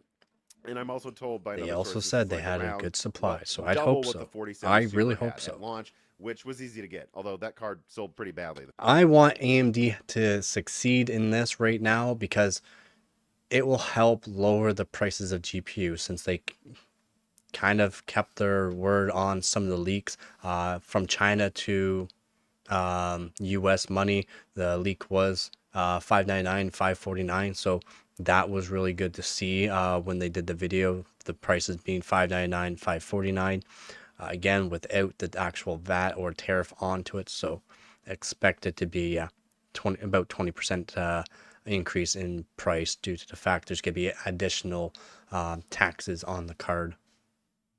There's already taxes on cards from that, but the new ones came out. So overall, though, I would say that's good. That is good supply. But because Blackwell is basically unobtainium, I do not believe it is remotely enough supply. Blackwell's to support the market. Blackwell GPU, that, and then Blackwell Grace, which is going the to CPU. sell out very quickly. In fact, on the Nvidia end of the supply situation, I'm consistently hearing terrible things about the RTX 5070. The supply sounds like absolute garbage, believe it or not. I was hoping, speculating, not leaking, speculating for some sort of 5070 flood, but I don't think that's going to happen next week. I'm talking to people in warehouses that still have not received a single 5070 for distribution. He can't even get like one. Amazon and Best Buy and so on and so forth. So crazy. I think it's going to be RTX 5070 Ti supply at launch at best, and that was worse than the 5080. So do not expect the RTX 5070 to help anything. And in fact, I even hear that those will cost like $650 on average at best. So again, well above MSRP. Worse yet, though, on the Nvidia end of the spectrum is in terms of Nvidia increasing supply in the future. I was told not to expect anything but overpriced models of the 5080 in a couple months. And when I say an increase in like 5080 supply, I mean like 10 to 30%. From the garbage we had at launch. So it's not like they're doubling, tripling, quadrupling supply of the 5080. There will be more. They will be grossly overpriced models. And I don't even know if people will notice the increase in 5080 supply because, you know, multiplying 0 by go 10 back to when they were actually selling for, $499. Additionally, now, this isn't 100% consistent, this third point I want for to this here. tier, for this tier of CPU. Supply of the 9070 series, or the GPU, sorry. Supply of Blackwell, which is bad. The third point here to keep in mind when you're... Although they also got AMD got a big head with their CPUs because a lot of gamers buy them, like their 9000X3D, 7000X3D. They raised the price quite a bit on those CPUs, like $450, I think they are. DeBauer is now selling delidded 9000X3Ds with a 2-year warranty now. So if you want a delidded 9800X3D, you can. It will be an additional price on it, like $130 or $150, I believe. But for delidded, that's still not terrible. You're considering if you want to get one of these still. RDNA 4 graphics cards is that it seems like the 9070 XT is going to have a ton more supply than the 9070. So most supply is going to be the XT. That's smart because a lot of people do buy the XT models. A lot of people. There are some people that want to spend less money on the GPU and don't get the XT model, but for $50 more, just $50 more. Yeah, in some people's mind, $50 is a lot, but getting the XT model is going to be barely any of these cards more future-proof in a way. Are with TSMC 4 nanometer, and so it's priced to reflect that. Yeah, it's a little cheaper, but there's not going to be put the kettle on. I gotta make a coffee. Pretty scarce. In fact, one source of mine directly compared it to the RX 6800. If you will remember from the RDNA 2 era, there are a lot of people that were like, "Why is the 6800 579 and the 6800 XT 649?" It's because very few yields needed to be disabled as much to create a 6800, and there were some at launch, but barely any. Almost no 6800 supply for most of RDNA 2's life, and in fact, it wasn't really until RDNA 3 that you started to see 6800s widely available, as AMD just dumped the bad yields they had been saving up for years. So that's the sort of thing you should expect for the So you can think of the 9070 like the RX 6800. In some aspects, yeah. Some aspects. You can more or less think of it like a downgraded 7900 GRE in some ways. RX 9070, a 6800 like situation. Oh, and I guess just to be clear about the MSRPs for the 9070 and the 9070 XT, yeah, a lot of them are going to be above MSRP. What up, Dabtron? I don't have an average price So yet. these cards, they have one before AM the dip. launch that I can It's not did so GPU isn't really the reason of the AM dip. It's more or less CPU side. That's where you get the AM dip from. More or less CPU side. I was told the average price of a 5070 Ti, adjusting for quantity per model and pricing, was like $950. The dips with the 9800 X3D aren't terrible, to be honest. From what I've seen, it's not terrible. Pretty good. The dips do go a bit lower than if you have like a 14900K. The dips are lower than the 14900K, but not like they used to be. The dips on AMD used to be terrible. A lot of people are saying it's from MSI Afterburner, but I've also done testing on it. MSI Afterburner doesn't really do anything. I don't have a 9800X3D to test out, so I can't do the test for 9800X3D, but from tests I've done it, that MSI Afterburner have the monitoring put onto it, and like using like Rivet Tuner and stuff doesn't seem to be an issue. But and the test I've seen, they're basically using only one game. I don't even remember what game it was, but they only used one game to really test it. $50, not $750. I don't have an average price, but there are a lot of 9070s above $600 from what I'm seeing behind the scenes, and plenty of 9070 XTs above $650. So will there be some around MSRP? I believe so. But yes, there's going to be a lot of marked up cards. Now, they're not marked up percentage-wise remotely as much as what we're seeing from the 5090s that are going for God knows how much now. Can't even buy them anyways. The 5080s and like the $1,000 5070 Ti. So it's not like AIBs are milking them as much. And to also be fair, $1,000 5070 Ti. Although there were leaks as well, like I said, the prices of the AMD 9070 XTs do go up to $1,099 or $1,100. That is what some of the leak prices were. So expect them to be up around that price as well, not just MSRP model type or the low tiered 9070 XTs, or cheaper models. Basically, there's going to be, like he's saying, a decent amount above MSRP, and I've seen a lot at $899, and there's one or two board manufacturers with some at $1199 for the 9070 XT, which is same thing, just like the 5070 Ti. The XT will perform quite a bit faster than the stock specifications, but do expect to see that. 9070 series pricing isn't as fake as the Blackwell. Also understand the prices that we're getting with the leaks and that are a bit closer to what the 9070 series is versus the 5070 Ti, which they were saying the prices were going to be as low as basically AMD's, but they weren't. That you're probably still going to want to jump on these because pricing is expected to go up more. Right back. I'm just making a coffee right now. That's right, and this is probably the biggest bombshell in this video. It was explained to me a few days ago, so I started to catch wind of this around Tuesday evening. It was explained to me, because I kept asking all my sources about pricing, that AMD was shipping RX 970s and RX 970 XTs with the expectation that the MSRP was going to be $599 and $699. And I'm sure that's why we saw a lot of tech tubers freaking out about RDNA 4 potentially having high pricing. But also, a few days ago, so not yesterday, a few days ago, I was also directly told that this pricing was basically fake and likely to be adjusted down for a pleasant surprise through rebates. And that's why you didn't see me freaking out about pricing at any point really over the past year because I just didn't buy any of the high pricing rumors for a second. Having said all of that, notice that I said they would cover the price drop with a rebate. You see, you have to understand how this works. These cards were already at Micro Centers, some of them months ago, and that means that the retailers already paid AMD for these graphics cards or paid AIBs through AMD, whatever.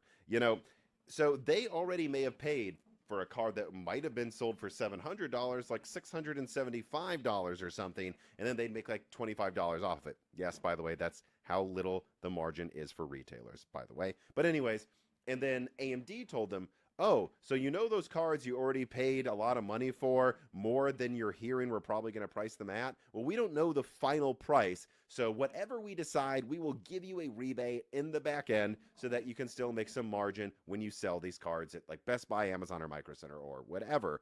Yeah, that's happening. There is a rebate. They haven't quite figured out how much margin to give the retailers, actually, from what I'm hearing, and they're actually pretty mad at AMD right now, but there should be one. But I have been warned that whatever the rebate is, it's probably going to expire by April. You see, they're going to adjust and help them sell these cards closer to MSRP with rebates, but the rebates expire eventually, and this is supposed to coincide with when AMD expects more tariff repercussions to hit their supply chain. So that, and they're not really lying, they can go, well, look, now all of this price increase has happened. Graphics card prices are going up right now. There's nothing we can do due to tariffs, which is true. They can't pricing is expected to go up more by April. There should be one, but I've been warned that whatever the rebate is, it's probably going to expire, or they're not lying.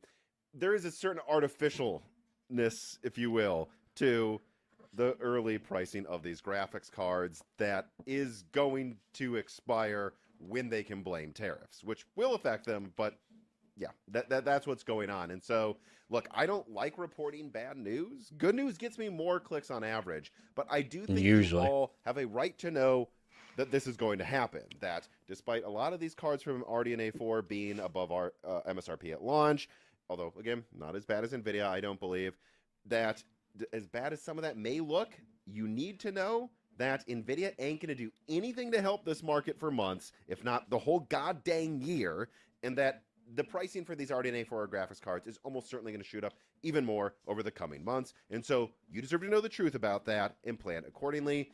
And you really should get these if you want this sort of a graphics card this year, because I don't think pricing is going to get better over time anytime soon. Don't wait. Oh, you can just look at the 30 series cards on Amazon or other locations. The prices are still absolutely insane, even on the 30 series cards. Oh, and one more thing.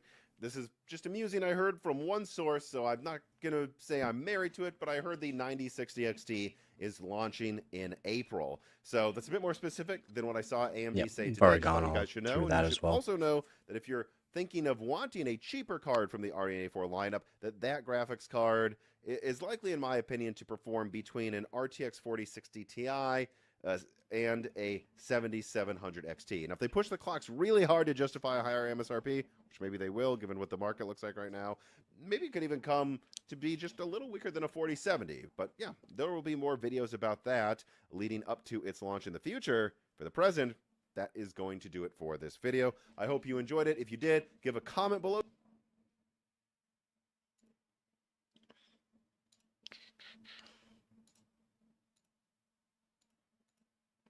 Yeah. So yeah, you can expect the prices of the 9070 XT to be up there. Not going to be MSRP. You probably will find a couple of them at MSRP price or fairly close to MSRP price, but they won't be. There's probably no new leaks. Yeah, I've already gone through all this as well. I went through how much faster it is. More or less, I gave you the frames. I just got the for each of the game that I was doing for a live stream. I went over the frames from Z-Worms. Z-Worms is another good YouTuber. He had the 7800 GRE. He just tested it on 1440p ultra settings, and I took the percentage that AMD confirms that the 9070 XT is 42% faster than 7900 GRE across 30 games, 38% better at 1440p ultra settings. They said 38% out of 30 games, so I did 38% increase, and the frames were pretty good throughout a lot of games at 1440p ultra. That's quite a bit of increase in performance, in my opinion, for like a 7900 GRE, which is supposed to be a decent card to begin with, 16 gigabyte card. And now you can get that for around the same price for a newer card, but a lower tier model. Awesome.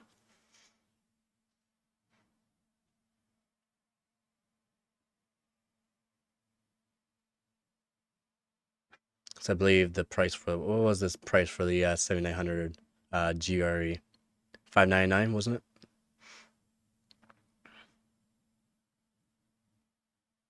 I'm talking MSRP price. You probably won't find them for that price, but MSRP was supposed to be $599, I do believe.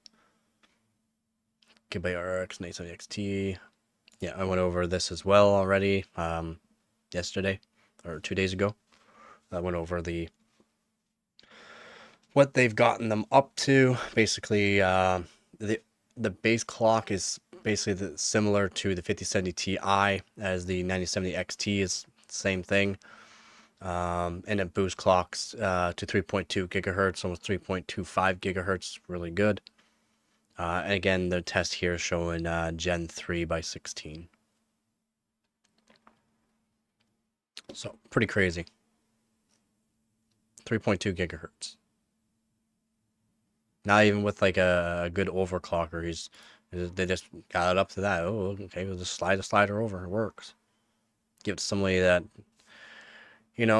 wants to overclock the snot out of this. Yeah, we can see some really good numbers with that. And apparently the overclocking on the GDDR7 GDDR7 memory modules are crazy to overclock on. Like the actual VRAM is actually really, really good for overclocking on GDDR7. But what they're doing, so with these GDDR6, they gotta be like an updated GDDR6 module probably that you can just increase the actual frequency of them, and apparently they're really good for overclocking too. But we'll have to see when it really comes out for performance wise. But just overclocking the core to 3.2, almost 3.25 gigahertz is crazy out of the box. Boom. What I would like to know is what not the wattage, but the actual voltage that's actually being used. Is it going to be 1.05 volts? Is it going to be 1.1 volts? Is it going to be 1.15 volts? Is it going to be 1.2 volts? More voltage is better for overclocking, so getting 3.2 gigahertz is insane. Yeah, it's actually insane.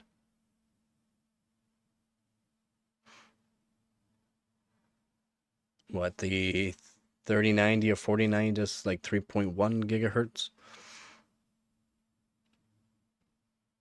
Core clock does help for games too.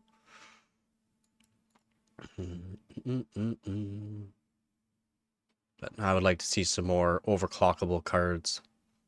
And apparently these new 50 series, the 5070, 5070 XT, or 5070 Ti, sorry. Apparently they're just insane to overclock. I do believe DeBauer, actually, we should go check that one out. I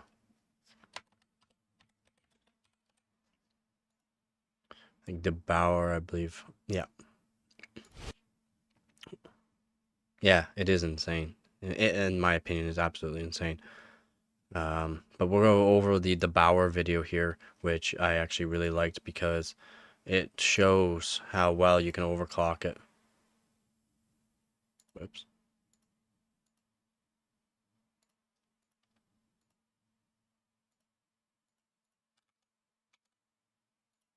Why won't it let me?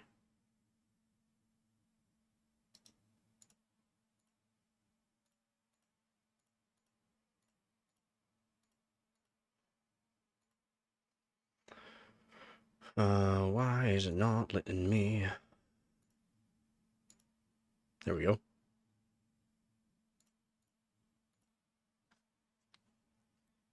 You're really excited to see the benchmarks on my setup and what I can get in KCD2? What's KCD2? I might be able to use frame gen to max monitor rate if it looks okay. From what we've seen in the actual like the live stream of AMD's live stream of the 9070 and 9070 XT, was it looked pretty good. Like it looks pretty good even with the frame gen. So FSR 4 on fidelity effects. Hi, welcome back to a new video. A few days ago we published the RTX 5070 Ti review. And about a week earlier I received an email by Nvidia just giving us an overview. So going over the baseline values. Looking graphics card. We want to compare the performance in 3D Mark Speedway. For this I'm just running stock performance first, so we get a baseline. It's more of a ray tracing FPS. The test. GPU is clocking at 2800 megahertz. Oh, Kingdom Come Deliverance 2. Okay. 50 megahertz. GPU And temperature the Cry engine. is just above 60 degrees Celsius at the end, so this is already or still quite cold. Same goes to the memory. Also, this is in a great area between 60 and 65 degrees Celsius. Temperatures are good. Memory Board temperatures power are draw good. is pretty much maxing out between 290 and 300 This is a watts. fairly With the short current Nvidia cards, you can benchmark pretty though. much modify That 4 benchmark was parameters. like I That said, is the more GPU ray clock, tracing than memory clock, anything, the power and target, fairly the short. GPU voltage. Now we saw in 3D Mark Speedway at the end it was maxing out already at around 300 watts, which means that it's kind of obvious that you would first try to just increase the power limit to give the card more headroom to draw more power and increase performance. We use GPU Tweak 3 for now, and we increase the power target from 100 So to let's see if he does 110 what watts, which allows the I card to found pull works really 330 good on watts this instead of the stock benchmark for the 300 ray watts. tracing And benchmarks. again, we're running 3D Mark I found a way Speedway. that's really good. And now we see What's the best 77.5 RAM? FPS. Like, what do you mean? VRAM for graphics cards or for actual RAM? Because actual RAM, like DDR5 RAM, Hynix A die is technically the best. To get a higher density stick, like a 24 gigabyte stick or 48 gigabyte kit, Hynix M die is really good too, especially if you need more RAM. But I find it's really good. Hynix M die. So if you can find 2x24, it's generally Hynix M die. You can get A die in it too, but it's not as common. But Hynix A die is the best for overclockability because you can lower every timing better, but you can't get the frequency. Hynix M die, you can get the frequency. So if you're looking for RAM speed, if you're looking for that 8000 2x24 Hynix M die, if you're looking for the best performance, Hynix A die 2x16.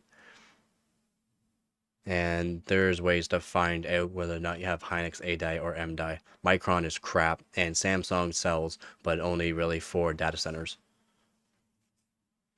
Also not great for overclockability, from what I heard. The best RAM, so VRAM, would be GDDR7 now, which is very, very fast, insanely fast. GDDR6X would be the next best one. That's by Micron, and that's ECC error correcting memory. GDDR7 is automatically error correcting memory as well. Now we see So I want to see here in this 77.5 video, which is FPS. Devour And then overclocking the close all 5070 tools in Ti, I background believe. and perform And 3 clean runs, I took believe, the yeah. average values, and I could see 77.8 FPS. Yeah, the tough which is an model too. increase of There's a way for this benchmark, or the ray tracing benchmarks that I've found, seems to be the best way to do it is overclock the 1%. memory And to also give way you over spec. So generally on like MSI Afterburner, you get plus 2000. There are ways to get 3000, but with a Zeus GPU tweak, you're more or less going to be seeing 4000. You can do over 4000 on the memory for additional overclockability. At least with my GDDR6X memory, and I do plus 4400 on my memory, so it puts me like to 14,000 megahertz on GDDR6X. And for these ray tracing tests, like Speedway here, it's how I get my records, is being able to overclock the RAM a lot more than what MSI Afterburner will allow you to. Overclocking the core does help too, but what I find, as long as you can make it so it doesn't, it's error correcting. I've seen artifacting. If you've seen artifacting while overclocking your RAM, It just means you're more or less could be on GDDR6, and the voltage on GDDR6 is a lot lower, so you can't play around with it as much. When you go to GDDR6X, the UCC error correcting memory, the voltage it gets played around. The voltage, so from like 1.3 to 1.4 volts on GDDR6 instead of it being like a direct 1.2 volts on GDDR6 memory. So it means there's headroom, there's overclockability on the GDDR6X, more overclockability than the GDDR6. Same thing with GDDR7. It's probably going to use the same style of voltage, variance of voltages in the way it actually works. Information how this would translate to gaming performance, I also ran Cyberpunk, and here I could observe an increase of 1 FPS on both average and 1% lows. Interestingly, just increasing the power limit alone didn't really help. We saw an increase of about 1%. It usually doesn't. For some reason, power limit, one of the core voltage now, you're actually able to slide the slider. The 30 series cards, at least on mine, does not work at all. Especially if we think about that with the 14th gen, like the RTX 4090, some of these cards maybe it does, I'm just hitting the power limit too much. So that is why I want to test memory overclocking on this card, but we also have the 13. And yeah, so Samsung GDDR7, so Samsung's making it, like I said. From what I've seen so far, I've only seen Samsung. I haven't seen Micron or Hynix yet. I've only seen Samsung, but there'll probably be other VRAM manufacturers out there like Micron or Hynix, SK Hynix as well. And they should be doing GDDR7 as well. Way faster bandwidth and everything, so. And this runs absolutely fine. So I thought, okay, if I'm limited by GPU tweak 3, let's just check. So he can do plus 4,200 on his. And he hasn't maxed out, which is however, my crazy. Curiosity quickly changed into disappointment. Going back over to MSI Afterburner. This is actually less. It's only 13 megahertz less, but in MSI. And I believe he was finding some issues with this, as in he was overclocking the core and the memory a lot, and all of a sudden it was only reading so much core. It wasn't reading correct core frequency.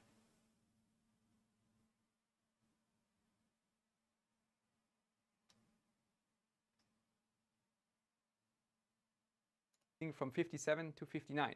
It also increased the power consumption slightly from 272 to 281. The good thing is that the RTX 5070 Ti doesn't seem to be memory bottlenecked, which is a good thing. Insane. It shows that the GDDR7 was the right choice.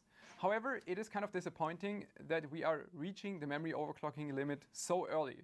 We can pull it on both MSI Afterburner and GPU Tweak instantly to 2000 megahertz, and we just can't go further. So I can do that on my GDDR6X, so I can slide the slider all the way to 2000 with MSI Afterburner, and then I like to use ASUS GPU Tweak for my 30 series cards. It seems to be better for RAM overclocking, and then you also got the core clocking available on it.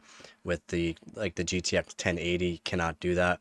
MSI Afterburner is actually better than ASUS GPU Tweak, so ASUS GPU Tweak's only good for certain cards, and it seems like the 50 series cards could be good for it. Changed to GPU overclocking and quickly noticed the same thing in GPU Tweak 3. So also there, you quickly run into the max possible GPU clock, and that's. Oh, there is a GPU clock max limit on it. Never mind. So there's gonna be variances. What if MSI Afterburner will update some stuff and allow? Because he was finding there's issues raising the core clock plus 346, which is crazy out of the box. Temperature 44C plus 346 on the core is crazy. Puts them to like 3.1 gigahertz or something. Actually, what was he going to? See, I mean, yeah, the stock clock is it's weird. It's going down for some reason. With plus 350 megahertz, basically overclocking, we can see 2200 megahertz. Which is some sort of bug. There's some sort of bug. It is new, so optimizing is gonna commence within 2 months. Things will be a lot smoother. Games will be smoother. Benchmarking will be better in a couple months too on it. If we just look at the GPU clock, it seems rather low. GPU is at +0. Not sure what's going on here, but it's just not smooth. watts. That's so strange, really. I spent the entire afternoon testing all of this, you know, running all the benchmarks because I always have to run it 3 times, take the average. I had to run. Yeah, this is benchmark, why obviously also benchmark Cyberpunk. videos takes a while, Now, I because it's not wanted just to one run. replicate You're what I gonna was take doing multiple for runs. hours on camera, and it just doesn't work again. That is odd. But let's still look into my benchmark data from earlier. In Speedway, overclocking both GPU and memory helped me to achieve 82.7 And in my videos, I gotta FPS start on average, doing it while like the this, card was basically. consuming 300 and I gotta start doing bar graphs, showing overclocks, showing stock settings, that kind of stuff, versus other CPUs and GPUs. I'm gonna be doing bar graphs, something similar to this as well. Gotta start doing that. I just put it up there for average frame, max frame, and 1% lows, basically. I don't give any kind of bar graph. 17 watts. So that is an increased performance of 7% versus stock. And it looked very Yeah, these similar overclocks in are insane Cyberpunk. for this 50 series. Comparing the first scenario with only memory overclocking. So the which only was thing too, which I would have liked to see from the Bower 2 is what voltage, what is the actual voltage, like it from going back to here, allowing it to go into render here. Where's the render? tweak is that the boost So he's, yeah, definitely hitting the power limit, or not, maybe not some sort of perf cap, saying yes on it for the perf cap, but performance cap. So there'll be some sort of performance cap. Looks like the voltage showing on that one. Did he do another one? No. What's actually working? No. So it's hitting 1.04 volts.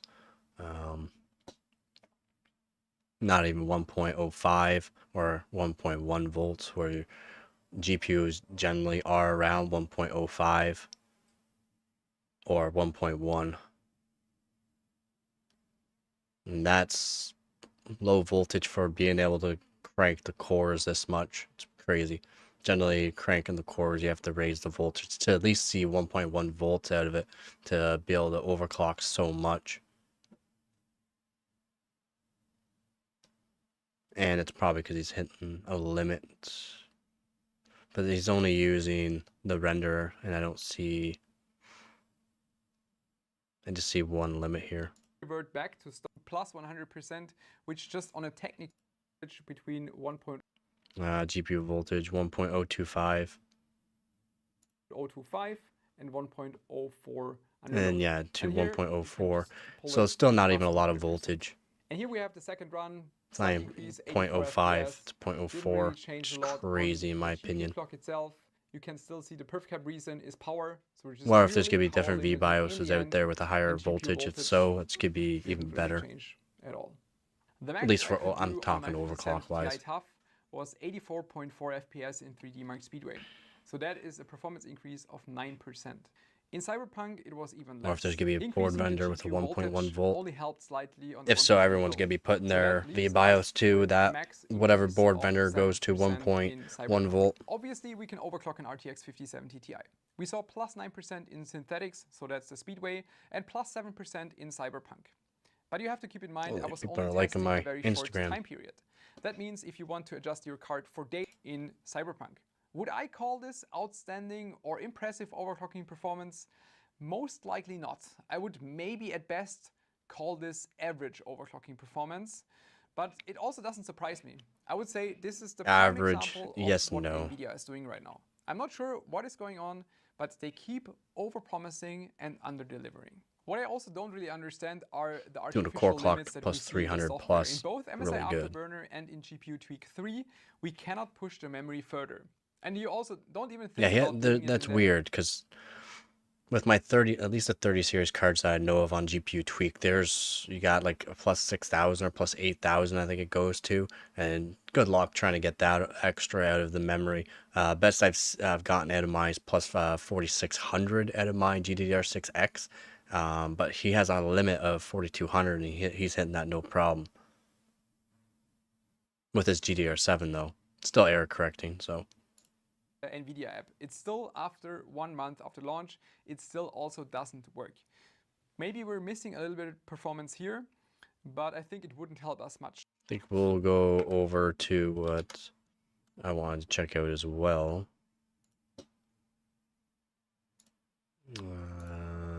Already gone through that.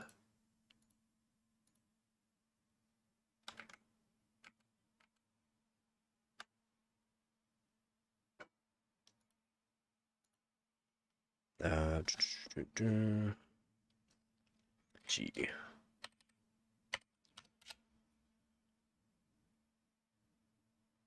So yeah, Micron is doing it. So I'll go on Micron's page, go over some of the GDDR7.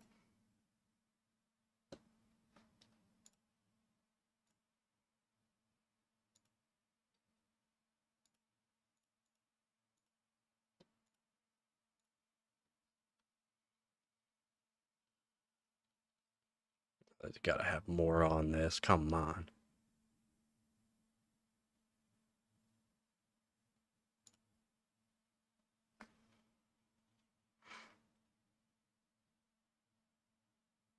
Yeah, 60% higher bandwidth than GDDR6. Not 60% higher than GDDR6X. More like 50% higher than GDDR6X.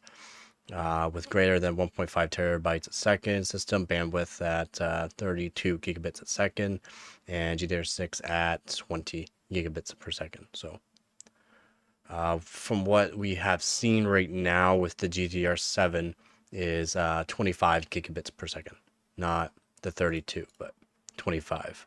Still really good. It's not 32.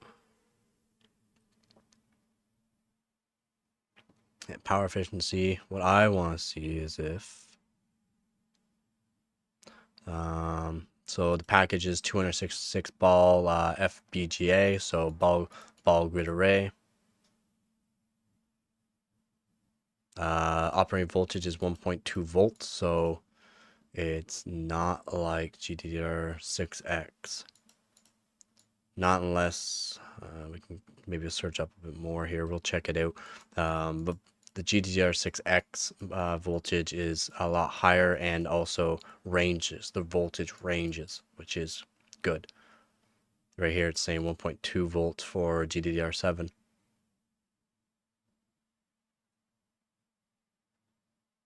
And oh yeah, the data rate 28 gigabits per second and 32 gigabits per second. We're seeing right now about 25 gigabits per second on the cards.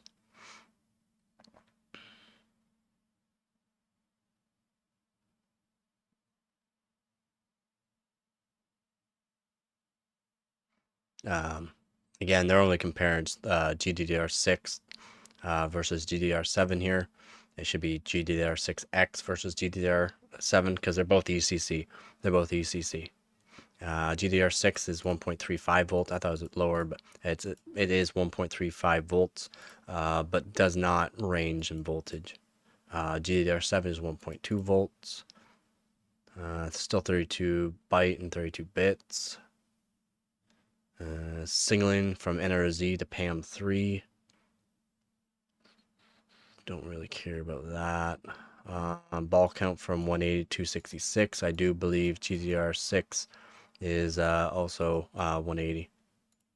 Less power for RAM, more power for cores. Smart. Yeah, that's probably true there. Because these will be a lower wattage as well, due to the fact it's only at 1.2 volts.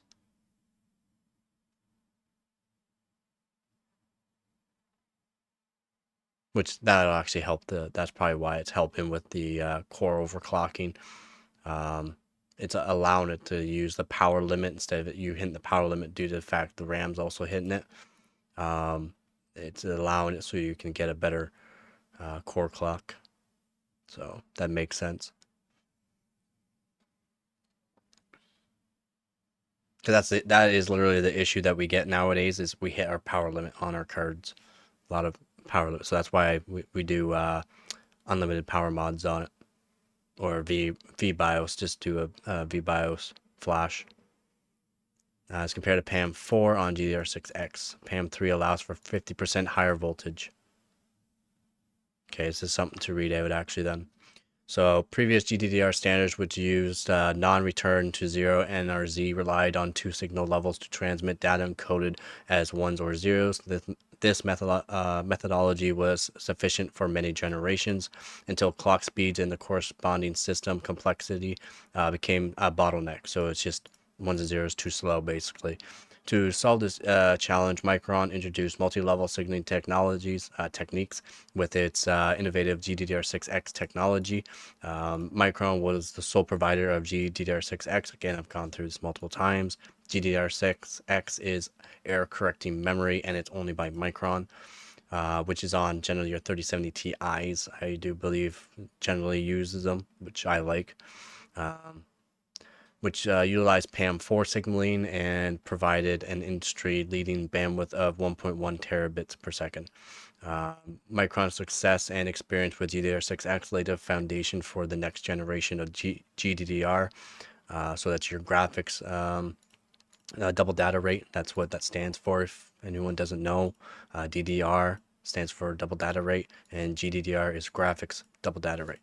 Using a similar signaling method, GDDR7 continues to scale bandwidth capability through signaling, through advanced design architectures, including the industry's first implementation of PAM3 pulse amplitude modulation, which is why it's a little different than GDDR6, okay, which is NRZ, because it's pulse amplitude modulation. So the PCB, the actual PCB of the VRAM has to be changed to do pulse amplitude modulation. So it has to be a PAM3 board to be able to use GDDR6X. You cannot just switch the chips that way due to the fact the board itself is also made to the specs of the actual RAM. The PAM3 modulating signaling. PAM3 provides higher data transmission rates than NRZ on GDDR6 by encoding more information 1.5 times more per signal cycle. Using three distinctive voltage levels, that's why I said the voltage levels of GDDR6X memory ranges, is because it cycles the voltages in that. While the number of the bits transferred per cycle is lower in PAM3 as compared to PAM4 on GDDR6X, PAM3 allows for 50% higher voltage margin. It has 50% higher voltage margin, so that helps a lot for like artifacting and stuff like that. It's better, and I find GDDR6X memory does less artifacting. I haven't been able to get my GDDR6X to actually artifact at all, so it's awesome. And has lower encoder complexity, which reduces the needs to have higher frequencies for the memory bus and mitigates the resulting signaling loss. So it's just a better signal, more or less. And better signal for that is good. It's really good. That's why 4-DIMM motherboards with like your DDR5 RAM, a 4-DIMM board isn't very good. Having a 2-DIMM board is better because it helps the signal integrity from chip to RAM, which corresponds with better RAM speeds and timings. Run a range of applications for GDDR7. As gaming continues to become more lifelike and generative AI moves for more workloads to edge devices, the need for high-performance memory for purpose-built devices will only grow. GDDR7 offers the highest component pin speed at 32 gigabits per second, 32 gigabits per second, when combined with 384-bit memory bus. Okay, so awesome. You're going to see good yields with the 384-bit memory bus and the 524 memory bus can deliver a whopping 1.5 terabits per second of memory bandwidth for any application that requires peak system bandwidth, including gaming and content creation. Does it really affect us right now? Not really. Maybe with newer games that are insane, like for detail resolution and all that, then maybe, but right now we don't technically need GDDR7. Maybe for the AI people, they prefer it. might be able to actually use GDDR7 till its fullest of 32 gigabits per second. It'd have to be again combined with 384-bit memory bus. So on like the 5070 Ti's, you're not going to see these kind of speeds. You just won't see these kind of speeds because it's only on 256-bit.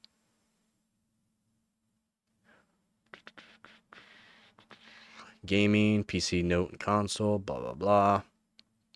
Generative AI. GDDR7 is expected to achieve greater than 30% improvement in frames per second. 30% improvement. You got a lot of artifacting. That's because you're just getting old. Talk about like what VRAM GDDR6. So like I said, my GDDR6X, I can't seem to get to artifact.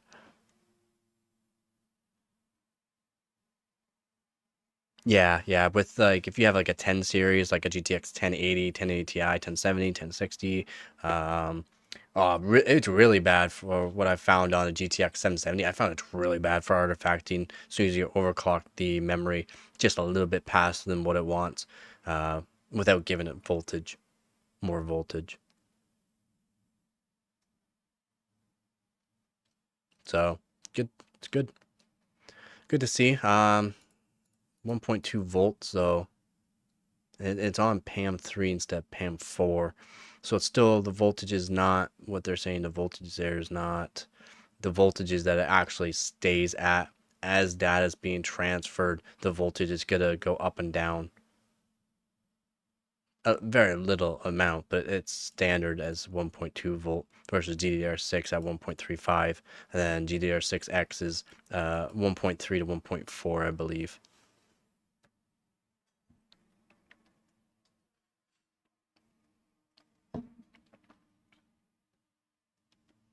Pretty cool.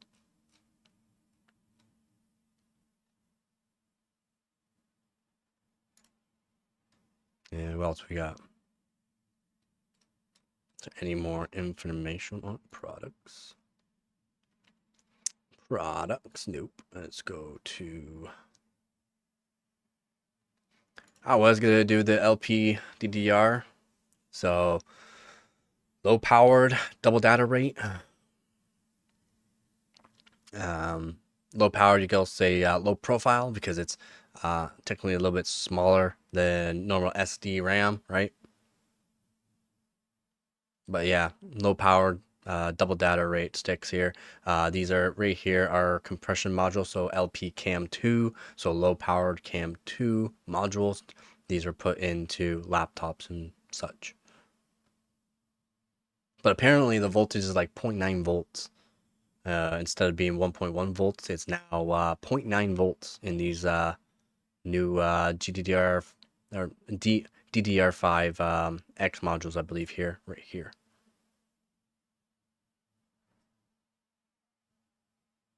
The IO voltage is actually 0.5 volts on this. I was reading spots where they're saying it's 0.9, which is insane.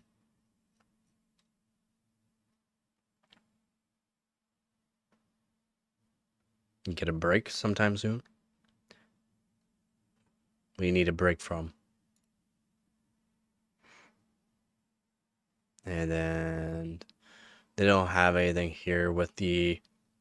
There's also like a different low power DDR5. Not X, but another one. It's been constant for a while. With the artifacting? So that's not good. Artifacting can come from the soldering starting to crack on the actual, between the chip and the actual board. So like the BGA balls are starting to crack. So you can sometimes fix them by heating them up, like heating up the chips that are around that board there to reflow it. Sometimes fix it. The GTX 770 that I fixed up when I bought it and fixed up to get working in the recent move got broken and it completely ripped out the traces. I tried to fix it up with a small wire. The wire really isn't small enough, but I tried to fix it up, but I'm pretty sure I burnt out one of the components, so it still doesn't work. And I'll have to get some new SMTs. They're just voltage regulators on it. And I'll have to get new voltage regulators, unfortunately.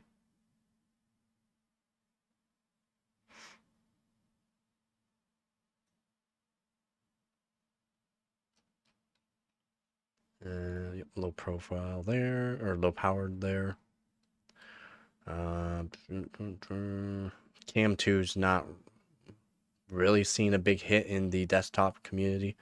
From people I've had first hands on it that I've talked to, they're saying it's not the greatest. It doesn't do what they're saying. Like an easy 8,000 mega transfers per second. It's not great. The design for desktop, it's just not great. So it'll probably just stick in laptops and low profile devices. What else we got? NAND based? No.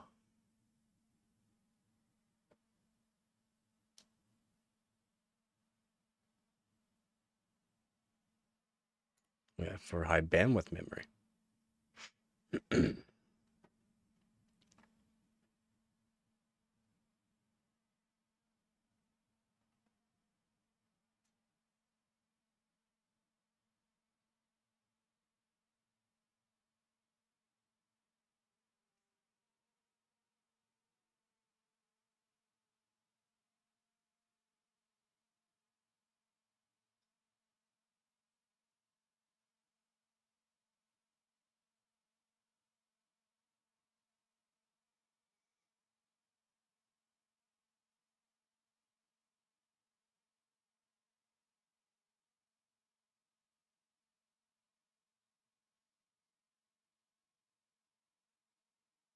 No, I'm not looking to advertise more for my channel. Be nice, but I'd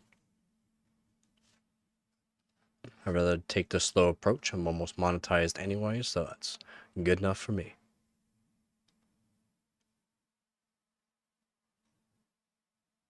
HBM3E, built for AI and supercomputing with industry-leading process technology. So not really for gamers or overclockers.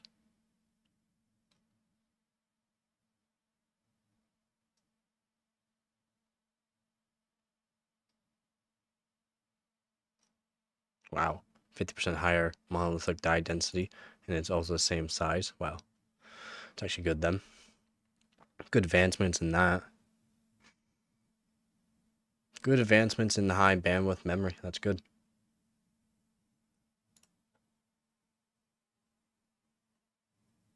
Anything else in graphics memory? Probably not. No advancements, but we can go over the GDDR6X that I was talking about. See what they're saying. Just actually have the voltage here. So, yeah, they're not marking the 3070 Ti. The 3070 does not use GDDR6X, just the 3070 Ti and up. But what we want to do...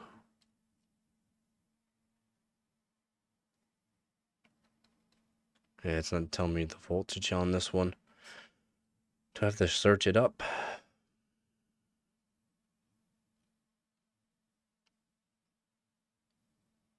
But it's a variant voltage. It's not a stick or like 1.2 volt. It's not a static voltage. It's or a constant voltage. Voltage changes as stuff is being processed. The more you do on it, the higher the voltage. The less you do on it, the lower the voltage, which is good. Which is what they're using with the PAM4.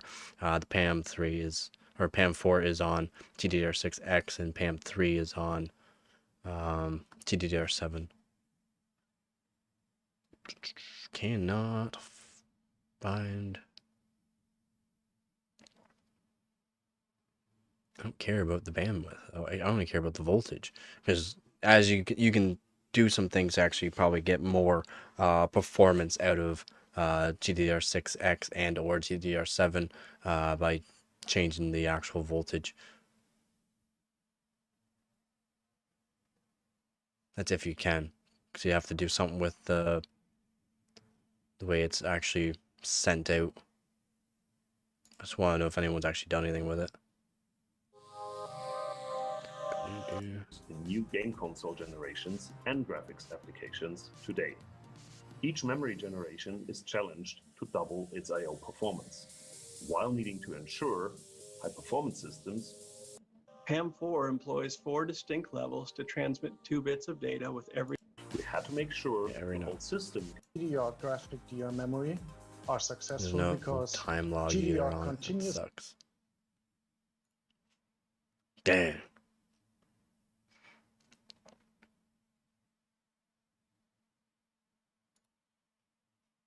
Yeah, it's probably gonna be close to the end of this stream. Been streaming now 4 hours, so do want to get some more benchmarking done so I can do some more videos, but also I'm gonna be live streaming later on today. So later on tonight I will be live streaming and I'm gonna be doing some overclocking on an old Xeon, trying to see if I can get some records on it.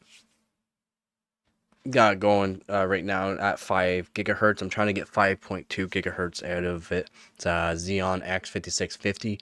It's an older LGA 1366 CPU, but I'm trying to get 5.2 gigahertz out of it on water. So definitely stick around for that, or not stick around, but come back for that if you want to watch some overclocking. I'll be setting up so that way it'll be a double PC setup, so that way I can show you the overclockability on it. Go through all the BIOS, everything I turn on for the BIOS, everything I turn off, voltages, stuff like that. Show you how to overclock DDR3 RAM if you'd like to see that as well. But yeah, I'm going to be ending this stream there.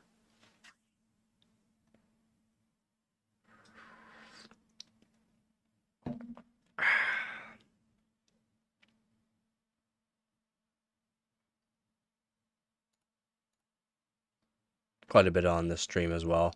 Probably should go through it as well, cut it up, and make a video out of it, so that way I can just show different parts of certain things. More or less 9060. Probably make a video of the 9060 and leaks on it, basically. Because again, it comes out in April.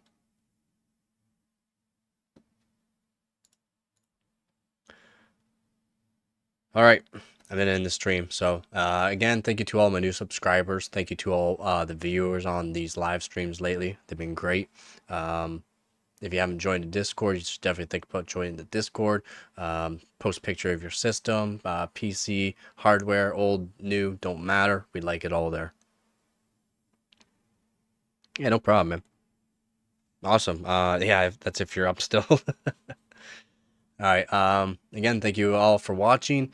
And as always, don't forget to get her